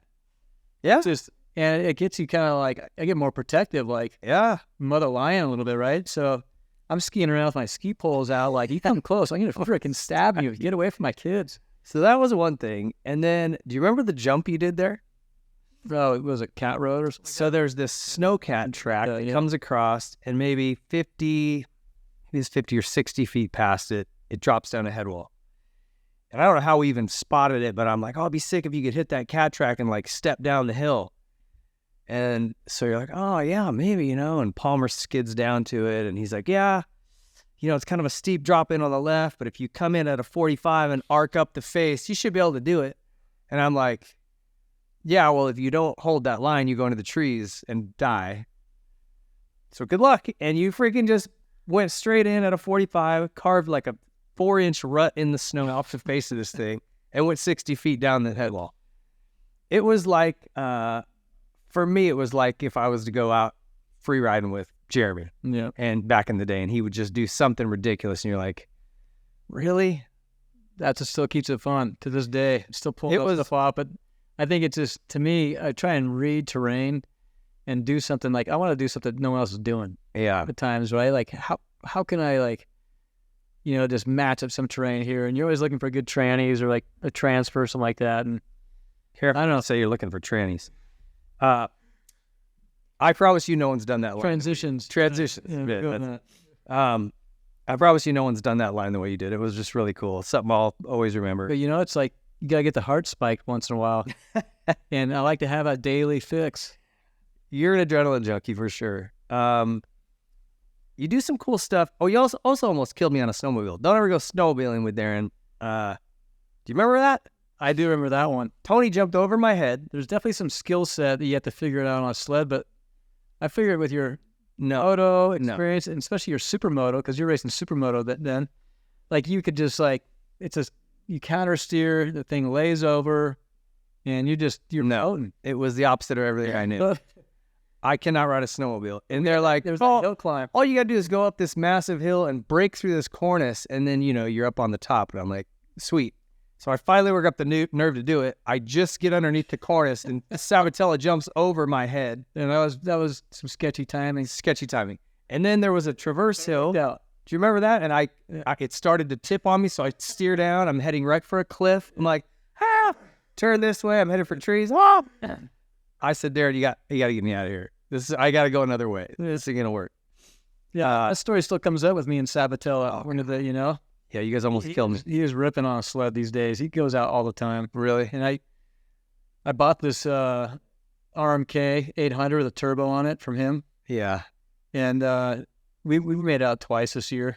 My season of like sledding is like May. Yeah. Because I really enjoy backcountry skiing and if I have a chance, like I'm on skis, right? But like he wads up all the time. He's breaking parts on his sled. I mean, which is an easy thing to do, but he gives her. He's one of those guys that like he wants to go, and it's kind of fun. Like, I mean, I wouldn't drop in on that, and he does it. Like, and he makes me do stuff that because I've already seen it done. But yeah, he's solid on. Oh, you two are two peas in a pod. I don't know how you two definitely feeding off each other. Yeah, a bit. Moto, snowmobiling. You need to get some snow bikes, and then I'm in the mix. Until then, I'm out on your snowmobiling shit. Ronnie Renner's quiver, huh? Yeah, a couple of those. I think he does. Tell me what's going on these days. You doing a lot of stuff at Palisades, like you said. Still working at doing a lot of stuff with Sugar Bowl, or no? No. So that was a relationship I had for 20 years with Sugar Bowl, and then I moved over as a resort ambassador there over to Palisades Tahoe 2 years ago. And like, you know, I wanted a place where I was racing to represent the resort, and Sugar Bowl came in 100%, and they started a ski academy, which I left for Vermont for when I was younger. So I was helping kind of like build that up a little bit. They gave me incredible training, and things just changed. Like I think they got, in a way, just it was getting stale. I was always around, and there was nothing like new happening, and it was perfect timing for me. My kids really wanted to go to Palisades Tahoe because all their buddies were there. You know, Truckee High, and Which, when we say Palisades, for folks that don't know, is Squaw Valley. Yeah, Squaw Valley. The political correctness trend hit it and had to get rid of the name. Yeah, the woke nation. Is squaw a derogatory term? I thought it was a female. Yeah, I thought it was an affectionate term, but it turns out Washoe tribe, like, they take offense to it, so it's this day and age, like, it's ruffled the feathers a bunch with a lot. I don't know if you can say ruffle the feathers. Okay, what can I say? It's upset, a lot of people, but because that's like what we grew up with, like, and that was like, it's a cool name. Yeah. And we're gonna wind up with just a bunch of names like Snow Hill, or it's just got to be so white bread. Yeah, I mean, there's like, it's one of those things. Like, it doesn't change the terrain. Yeah, It doesn't change my vibe. No. And It's like, just they want to do it, go ahead and do it. Like, yeah. I mean, it's just affectionately, we still call it the old name, like amongst friends and all that. But I say a lot more. I say Palisades Tahoe a lot more just because it's rebranding, it's like what it is. And anyways, like, so perfect timing. I had a Kitzbühel trip. I take people on kind of like a small number, 5-6 people a year, just showcase like the ins and outs of, behind the scenes, watch the races with the Red Bull and Kitzbühel Ski Club connections. I could show them like so much more than anybody else can see. Yeah. And so it's fun for me to relive that experience and especially get these guys on the hill. Yeah. But I had the top two. I had. Is this during a World Cup? Yeah, during the World Cup race week. Yeah, so every year I keep going back and doing this Destination Red Bull experience this year. You sell these spots 5 a year. Yeah, 5 to 6 a year. Yeah, and so like my highlight is like taking people down the race hill. It's like walking the track. Yeah. Right, and seeing exactly what these guys are dealing with. And it's like slick, it's rough, nasty, and it's eye-opener. But 2 years ago, I had the U.S. Ski and Snowboard chairman of the board and the VP come along with me because they want to have that experience. Yeah.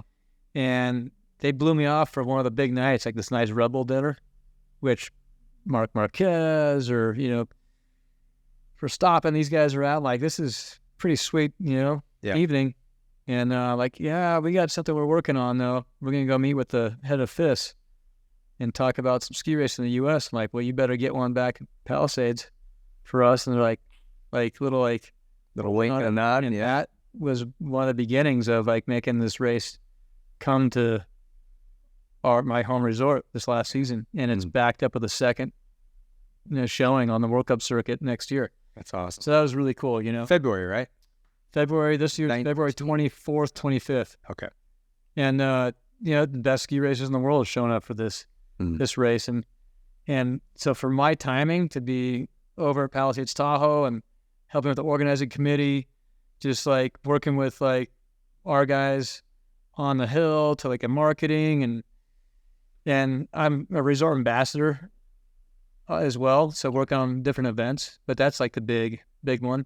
And there's a lot going on. It's cool. And then this year was incredible. We had so much snow. So we're like, I'm taking around the Norwegians, the Italians, the U.S. ski team guys, the French guys. And we're like ripping up the mountain. Yeah. One of the best pal days. Like, we won't have the race tomorrow. Well, we're like, yep, count on it. We're going to have it. But we're skiing some pretty sick pal today. And I'm like, go easy, save some energy for tomorrow. And the vibe was so high. And then I was part of like the bib draw. You're bringing up a top 15 in the world. They get their big for race day. They're in front of the crowd. It's like a few questions. Yeah. And every one of them was like, this is incredible, this place. The train here is amazing. The skiing was so fun today. It's something we don't ever get. And they expected to have no race. But I was part of the Snowcats were on at 2:30 in the afternoon because we had the hill pretty buffed on Wednesday. Huge storm comes in Thursday. Incredible skiing Friday, storm day. They're supposed to let up that afternoon. And Snowcats were from 2:30 in the afternoon to 2:30 in the morning. We had about 300 people that met up at 3 a.m. to load the chair. And the cats are off. They're basically like scraping the hill. Pushing all the fresh on. And then we come up, we're putting in like the second layer of B-net, which is the red fence, just protection on the side of the course. And then we're just scraping down to the hard stuff because we've watered a ton. Yeah. And underneath all this fresh snow it's compressed a little bit from the snowcats. They can't quite get it down to the ice, and they don't want to because they want to start chewing it up. So then it's got to be done by hand. So we have snow blowers out there, rakes, like a ton of the race team kids slipping the track. It was from 3 a.m. till like 10:15. They finally gave the green light. Jeez. And the race happened at 11 o'clock. But it went off okay. It went off great. Yeah. The conditions were awesome. Huh. Yeah, I think with that much effort and to see, it can't be worse, really. We got lucky with the timing with weather because the sun came out. Only if it didn't stop snowing, Yeah. that would have been. But for the FIS and the World Cup teams to see the level of experience that the U.S. ski team brought in their top guys, for hill management. Yeah. And all the workforce that we brought out. Pretty cool. Yeah. I mean, that was the only way it happened. But to me, that's it was the right move. And yeah, I'm just so fired up now to have what I did. Yeah. At a home resort. It's been since 1968. Was the last World Cup race there. And, well, hopefully it can become a regular. I mean, seems like it has a chance. Yeah. Yeah. I mean, so like I said, and they back it up from that weekend and then go to Aspen for another GS slalom. So it kind of gives it makes it more sensible. It works out for the teams that come back from in the U.S. early season training in Copper, race Beaver Creek, go to Europe, and they come all the way back. It's give them 4 races instead of just a weekend. Yeah. Tell me a little bit about your family. How did you and Michelle meet? I don't think I know this story. And then you've got 2 kids, Dre and Miley, who are my daughter's age, exactly 16, 15. And Dre's gotten so stinking good. Is he going to race? What do you think is going to happen there? Well, with me and Michelle, it started after my second hip dislocation. Okay. And early on, or you're saying, or after? Early on, yeah. So this is 98. Okay. So I was looking for just a change. I was looking for a good physical therapist, and my doctor, who was a U.S. ski team doc, he was out of South Lake Tahoe, Dr. Terry Orr, and I'm I need to find a really good therapist. Who would you recommend, in my hometown? Yeah. Is there one? He's yeah, this guy, Ladd Williams, bare bones, physical therapy. I'm all right, I'll go with your recommendation. And called up, and this girl answers, and yeah, Daron, and you start some physical therapy program. Dr. Orr give me community contact, and she starts talking, and we kind of set it up, and this girl sounds pretty cute. Ends up being Michelle. Okay. And I get there, I'm whoa, she is cute. I spent 5 to 6 days a week there for 5-6 hours just cranking. That's all I had to do was get back on my feet. Yeah. Because this is in August, and our ski season starts in late November. How'd you dislocate it at that time of year? We were in Norway. Oh. We're chasing snow around the world, for training camps. The first time I ever did it was in New Zealand. 2 years later, I did Norway. Mm-hmm. And so, yeah, spent a lot of time with her every day. She was basically just running the office, doing all the insurance. She'd kind of hook up the ultrasound, electrical stim, ice, and then the lab, we doing all the physical, just work like Dr. G for you guys. Mm-hmm. And Ladd's just incredible. More of a spiritual kind of healer too, and not just I'm doing this work. Put your mind into this. And I really believe in the power of the mind. Where he was okay, think about this hip right now. There's a lot of damage, scar tissue, problems here. Think about that being a black kind of mass right there, and you have a bright shining light, a laser going in there and breaking it all up and making it all clean, and just you're healing with your mind in a way. And so it was he's when I'm working on you, I want you to be thinking about this. I'm breaking up this scar tissue and getting in there, and he really kind of had you connect mentally. And I think that promoted the healing time to make a lot less, Yeah. and what could normally be. And he was really about hands-on. He would sage the room, make it, just, oh yeah, just Mr. Miyagi style. Holy, yes, it was great. Yeah. And I bought into it. I believed in this is the best place for me to be, and through like a couple of weeks of being there. We had this U.S. ski team fundraiser down in San Francisco at the Ritz-Carlton. At this time, like they're trying to raise funds. Like our U.S. ski team is funded by sponsors and private donations. Is that right? Entirely. Canadians, everybody else around the world have government support. But we're the only team, a national team in the world that doesn't have government support. There's just too many sports here in America, you know? Yeah, I suppose. So it's a time for them to put on these big fundraisers, and they bring athletes in. And I went to dinner with Lad and Michelle, and I kind of like, she went to the bathroom, like, hey, I'm thinking about inviting Michelle down to this like fundraiser, like a date. He's like, a date? It's like, you better not, you know, mess with this Screw girl. up my yeah. And I'm like, full respect, yeah, just like, she seems to be someone I get to know a little more, and I'm going to throw it out there. And he's like, all right, but you're going to answer to me. If there's any problems, don't break her heart. Yeah. I'll be screwing around. And took her down there, and like, you need a dress. This is like black tie, you know? And so she shops, gets a dress, and she still brings to this day, like, you made me pay for that dress. Like, yeah, like, I didn't even know you really. Like, I'm not going to buy your dress, you know?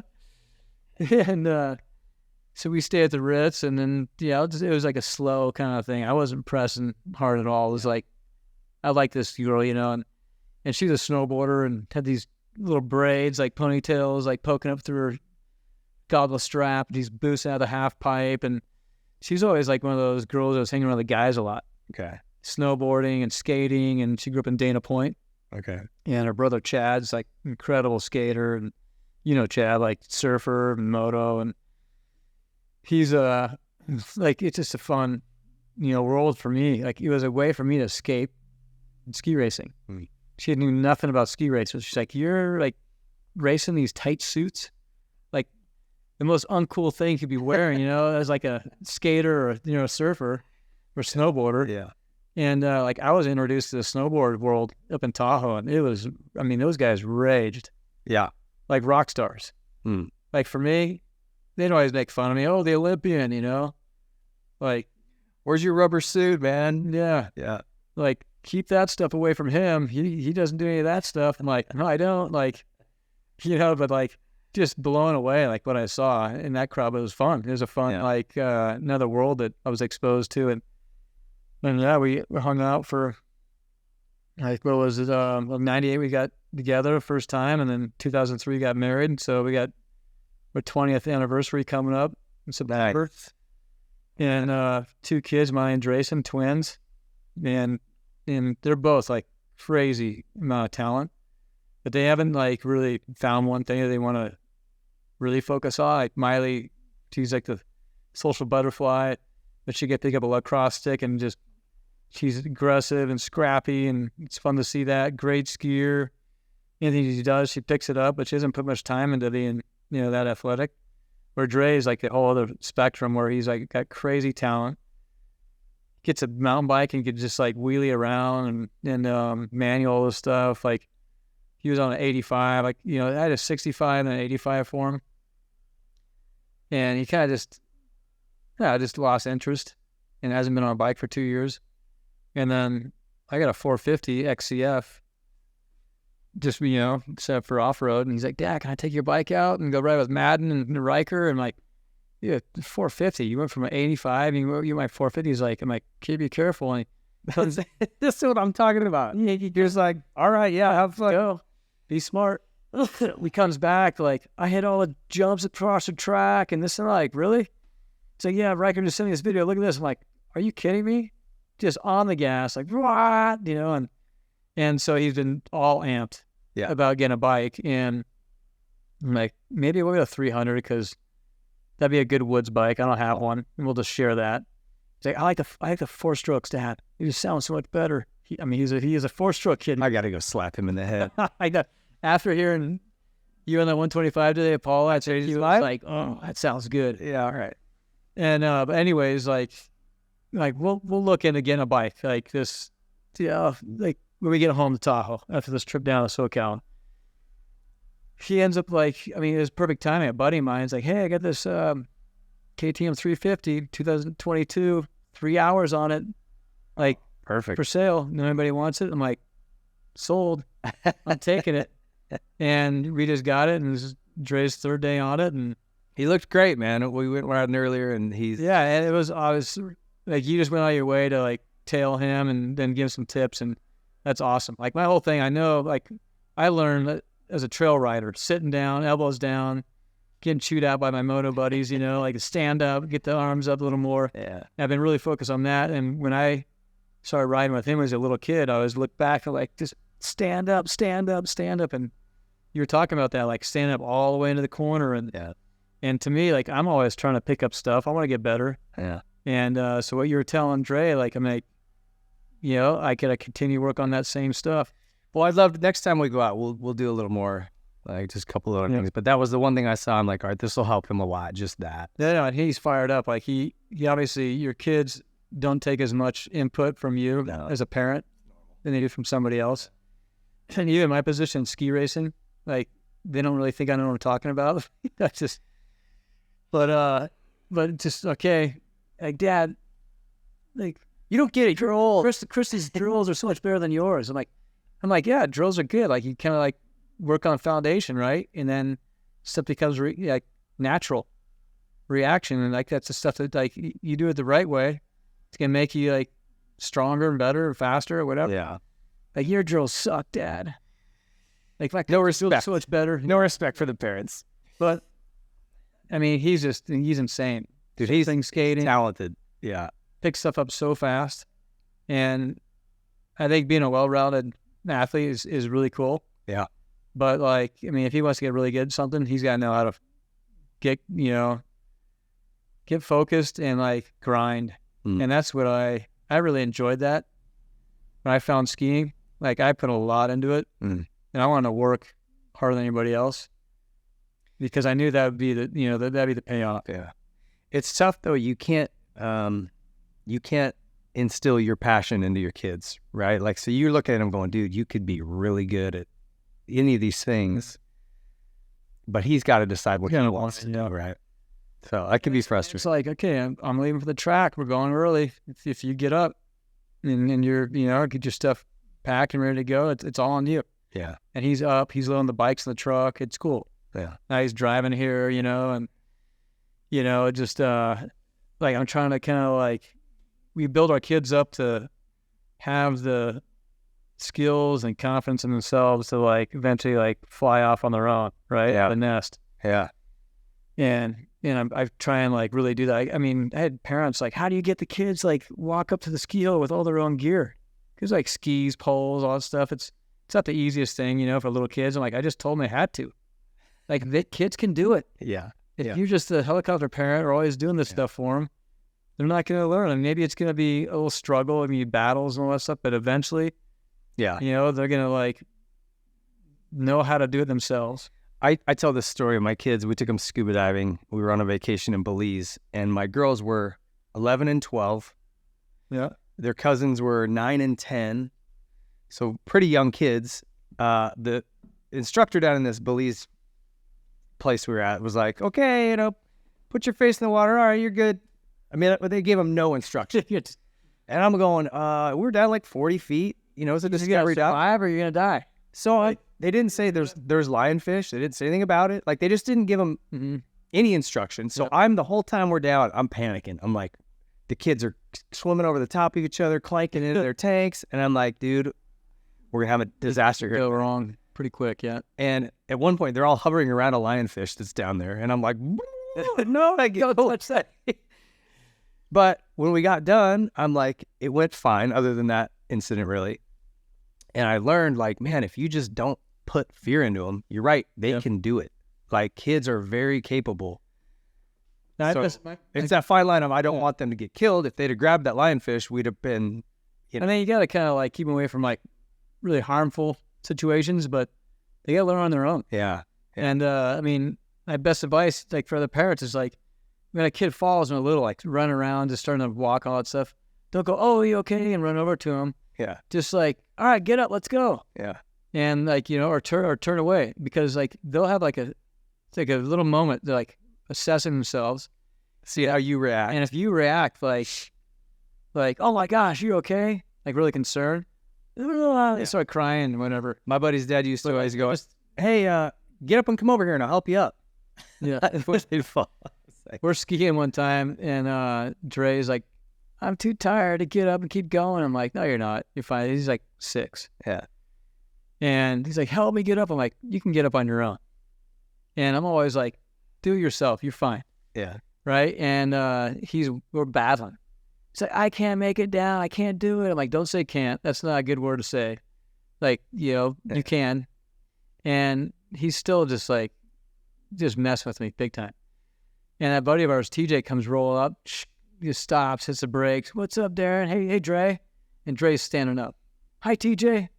Gets up. I'm just like to myself, like I knew he had it in him. Yeah. And he's just playing that help me out card. And I never give it up too much. I don't help them out too much. I kind of let them fend on for themselves. And I think that's just the way to go.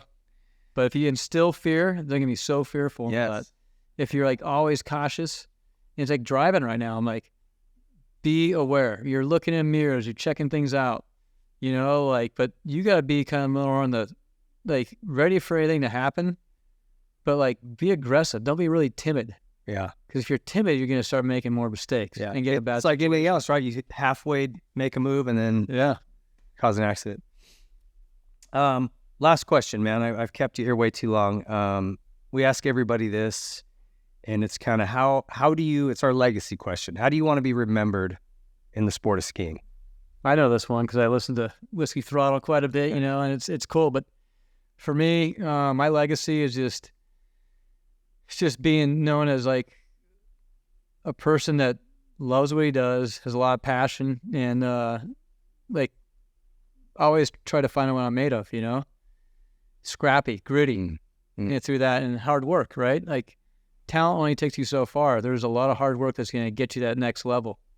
And when it was all on the line, I took the most pride in stepping up and going for it. Yeah. And I think that I still love what I do. I could ski every single day, no matter what the conditions are like. And I was just skiing last weekend, which is last weekend of June. Yeah. With Palisades, and just finding something fun to do, right? Yeah. And I think that's just, you got to work hard and you got to play hard. Yeah. And that's just, I think that's just the way to live, and never slow down. I met this guy, well, I know him, but Werner Schuster, he's a general manager for Alpine Meadows in the 60s or the 80s, 90 years old. He just turned 90 the other day. They had a little party for him at Alpine Meadows, and just fit, smiling, great shape. I'm like, what's the key, to still living like you're doing? And he's like, it's just living up here, breathing some clean mountain air is a good thing. Being active every day, pushing myself, and taking my medicine. He had a beer in his hand, and he's like, just take a big old gulp, and just that's having fun, right? Yeah. You gotta laugh. Yeah. You gotta push yourself, and don't slow down. And shit, I mean, 50 years old now. It's crazy to think about, I'm 50 now. And I thought when I turned 30, 40 was old. And I was like, 40, 50's old, though. At the 50, I was still trying to, hold it down. And there's stuff that I'm looking at. I'm not going to be pushing myself at times. I'm kind of preserving myself a little more than I used to. But I still need a red line physically. And here and there, and not be afraid of failing, going for it. But if somebody says something bad about you, or says you can't do it, use that for fuel. And that's a hard thing, with kids, the social media stuff, anybody attacks you or can say anything, right? And don't take it to heart. Just blow them off, or use that put it in the gas tank. Yeah, put it in the gas tank. Yeah. But I think well, dude, you're one of the hardest charging guys. Want to keep it going, man. I've never seen a guy who just goes so damn hard. Doesn't matter if we go mountain biking, we go surfing, we go skiing, we go riding. You're just full throttle. And even motoing, you jumping some stuff. I'm like, you jumped that? All right. Remember that quad last year at Surfercross? You just go for it. And, like I said, I preserve myself a little more, and I kind of lead up to a lot more but then I want to take the chance. Yeah. And it's fun to find out what you're made of. Yeah. And I mean, can you step up and go? And like my skill set is not there. Like I know there's some stuff I'm going to hold back on, like moto, but when it comes to skiing, it's fun to have that, like, be able to tap into that level. Yeah. I think one of the greatest feelings, it's like in the start gate, just like, I am going to crush this hill. Like I'm going to own it. And like that, having that confidence, there's nothing like it. And I've heard that same thing for like moto. Like if you like know you're going to hold shot, or you could will yourself to success. If you're afraid of like getting beat by somebody else, you're going to get beat. Yeah. And I think that's still like the mental aspects of just like how you can like tap into the next level. Mental side of performance. It's been fun to like feel that and live it and continue that. And just like, I want to pass it on to next generations of whatever, ski racers, dirt bikers, like give kids props for like stepping up and going for it. But yeah, I mean, there's another way. You're a savage, dude. And just pull the throttle back and go and twist it. I appreciate you taking the time, bud. It's been a lot of fun. And I appreciate it, being on Whiskey Throttle Show is an honor. And yeah, man. Yeah. We're stoked to have you. It's cool what you do, revealing the inside stuff to a lot of legends of the sport and beyond. Like this case, it's snow skier. Yeah. Well, I hope that it crosses over from moto fans to your fans. Yeah. And it's just a neat peek behind the curtain of someone who's been to your level. So thanks for taking the time. You got it. Thank you. Thank you guys for watching. Stay tuned. We'll be back to wrap up the show. I wanna be bad with you, girl, like we're robbing a bank. I wanna be mad at the world, like it took you away. All right, everybody, that's our show. I want to thank Daron Rahlves for taking the time to come in today. If you are a moto fan, I hope you learned something about him. This guy loves dirt bikes as much as anybody, but an incredible athlete in anything he does. But one of the best skiers that America has ever produced. And so pretty cool to have him on. If you are a ski fan and you're watching this through a channel in that industry, we've got shows with Steve Caballero, Kalani Robb, Ken Block, the late Ken Block, Travis Pastrana, all kinds of other stuff. So check those out. Hope you guys enjoyed it. And as always, support the folks who support this show. They keep it coming to you week after week. And we make sure we curate who partners with us so that it's only elite level products. And we guarantee that for you. So thanks for watching. We'll be back with a new show here in a couple weeks. See you then. The Whiskey Throttle Show is brought to you by Yamaha.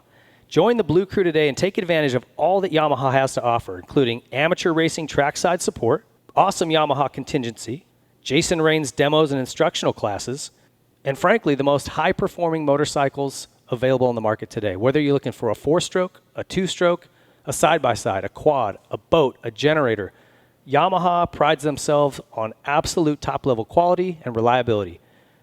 Rev your heart with Yamaha and join the Blue Crew today. Method Race Wheels, bringing you the lightest, strongest, fastest wheels in off-road for your truck, van, sprinter, UTV, or SUV. They've been dominating the Baja 500 and 1000 and every major off-road event around the world for years with high quality and performance. They also look amazing. They come in a bunch of different styles and colors for your rig, so check them out. You can get 20% off a set of wheels using our code Whiskey Throttle. No capitals, no spaces. 20% off using our code. Check them out. Troy Lee Designs is the leader in off-road motocross apparel and style. So whether you're looking for a cool new paint job for your helmet, maybe your name and number on your helmet lettered on, you're looking for new gear, you're looking for mountain bike gear, off-road gear. They've got the brand new Scout line and GP and SE models. Troy Lee Designs has it all. They've been leading this industry for decades, and they're going to continue to do it. Check out TroyLeeDesigns.com.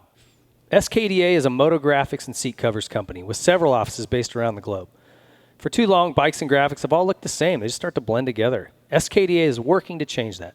With super clean and unique design work, a bike with SKDA graphics stands out in a crowd and adds a touch of art to the world of moto. Hey, we need that. SKDA prides itself on providing premium customer service both before and after the sale is made. Visit SKDA online to view the current product range and get in touch with their team to get your bike refreshed. I want to just make a mention here that these guys, not only is their design way outside the box, very, very cool. They'll work with you on custom things. The products are incredible. Okay, they'll speak for themselves. But what's really awesome, and you'll notice this the minute you order one of these, man, they give you an email saying, hey, the product's been shipped. Hey, the product is here. It landed in this spot. Hey, it's coming today. Hey, your product's been delivered. They just so good about staying in touch with you and letting you know where it's at. Customer service is 100%, and that's just something that's rare these days. Check out SKDA. Here at the Whiskey Throttle Show, we're all about supporting brands that support our sport. And there's one tire company that has never walked away from the sport of motocross and supercross, and it's Dunlop. When times got tough and the economy took a crash, Dunlop stepped up and stayed with our sport to support it and the athletes and individuals that love it. Their MX53 line and MX33 lines absolutely dominate this sport. Every national championship at the pro level has been won in the last decade, and nearly every single amateur national championship at Loretta Lynn's has been won on a Dunlop. So if you're looking for high performance, you're looking for amazing quality, and you're looking to support a brand that never turns its back on our sport, there's only one choice for you, and it's Dunlop. Pro Circuit is the leader in aftermarket performance and quality.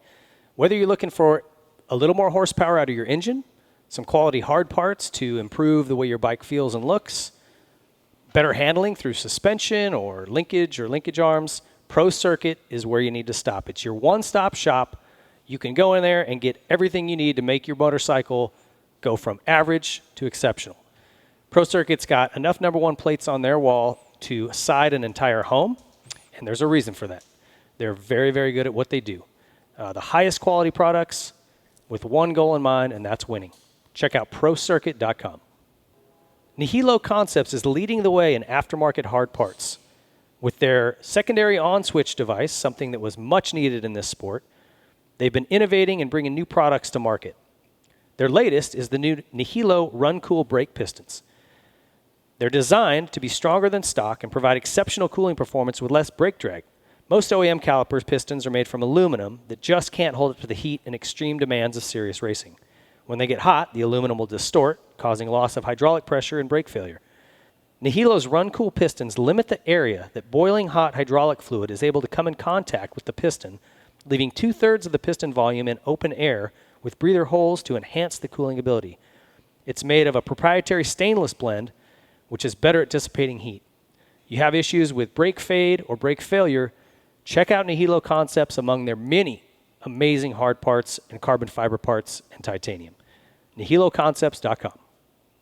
Seat Concepts is the leader in motorcycle saddles. If you're looking for a new cover or a new seat entirely, Seat Concepts is the place to go. They make custom seat foams catered to your height, weight, riding ability, riding type. They also have waterproof covers and foams that will not break down if you ride in a lot of inclement weather. And they pride themselves on being much more comfortable than OEM or any other aftermarket company. If you're looking for a new seat or a new cover, Seat Concepts, there's nothing better. Need to replace something on your bike that's worn out? Look no further than Pro-X. These guys aim to make everything OEM quality or better at an affordable price. And they've also got some new products coming. So right now, chains, sprockets, anything inside the engine internally, air filters. If it wears out, Pro-X makes it, and they make it at a quality level that's OEM or better. And they've got some new things coming that are awesome. A complete engine rebuild kits for the Polaris RZR 800s. Need to replace something on your bike that's worn out?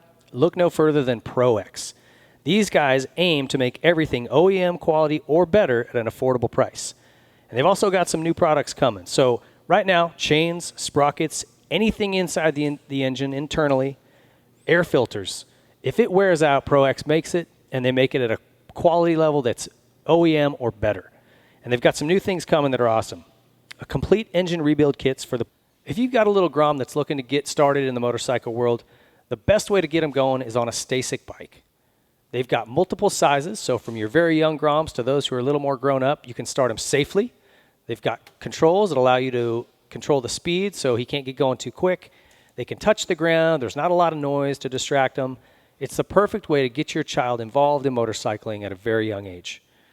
And if you've got a kid who's already out ripping, there's series popping up all over. For those of you in Southern California, go to www.ameminicross.com and join their local series. If you're outside of this state, contact your local track and ask them about starting a Stasic class at your local track. Get over to Stasic.com and check out all they've got going on. Motul USA, we lean hard on these lubricants to keep us on the track and on the trail. And Motul has proven their quality over and over, most recently with their Dakar win with Ricky Brabeck. They're sponsoring Supercross teams. They're diving into our sport again full throttle, and we're stoked to have them on board. Amazing products, top to bottom. Motul USA. Go check them out. And finally, last but not least, Specialized Bicycles. If you are in the market to start pedaling, this is where you want to start. They've got great entry-level bikes all the way up to the Cadillac, the new Levo e-bike, anything in between, man. It doesn't matter what kind of riding you're doing. Go check out and start with Specialized. Don't waste your time on something that's going to break. The derailler's not going to shift after a couple months. Get something quality. These guys make it. Specialized leads that industry. Thanks for watching and listening to the Whiskey Throttle Show. Be sure to like and subscribe to get notified when new shows go up. And be sure to follow us on Instagram and TikTok. And visit whiskeythrottlemedia.com for additional content.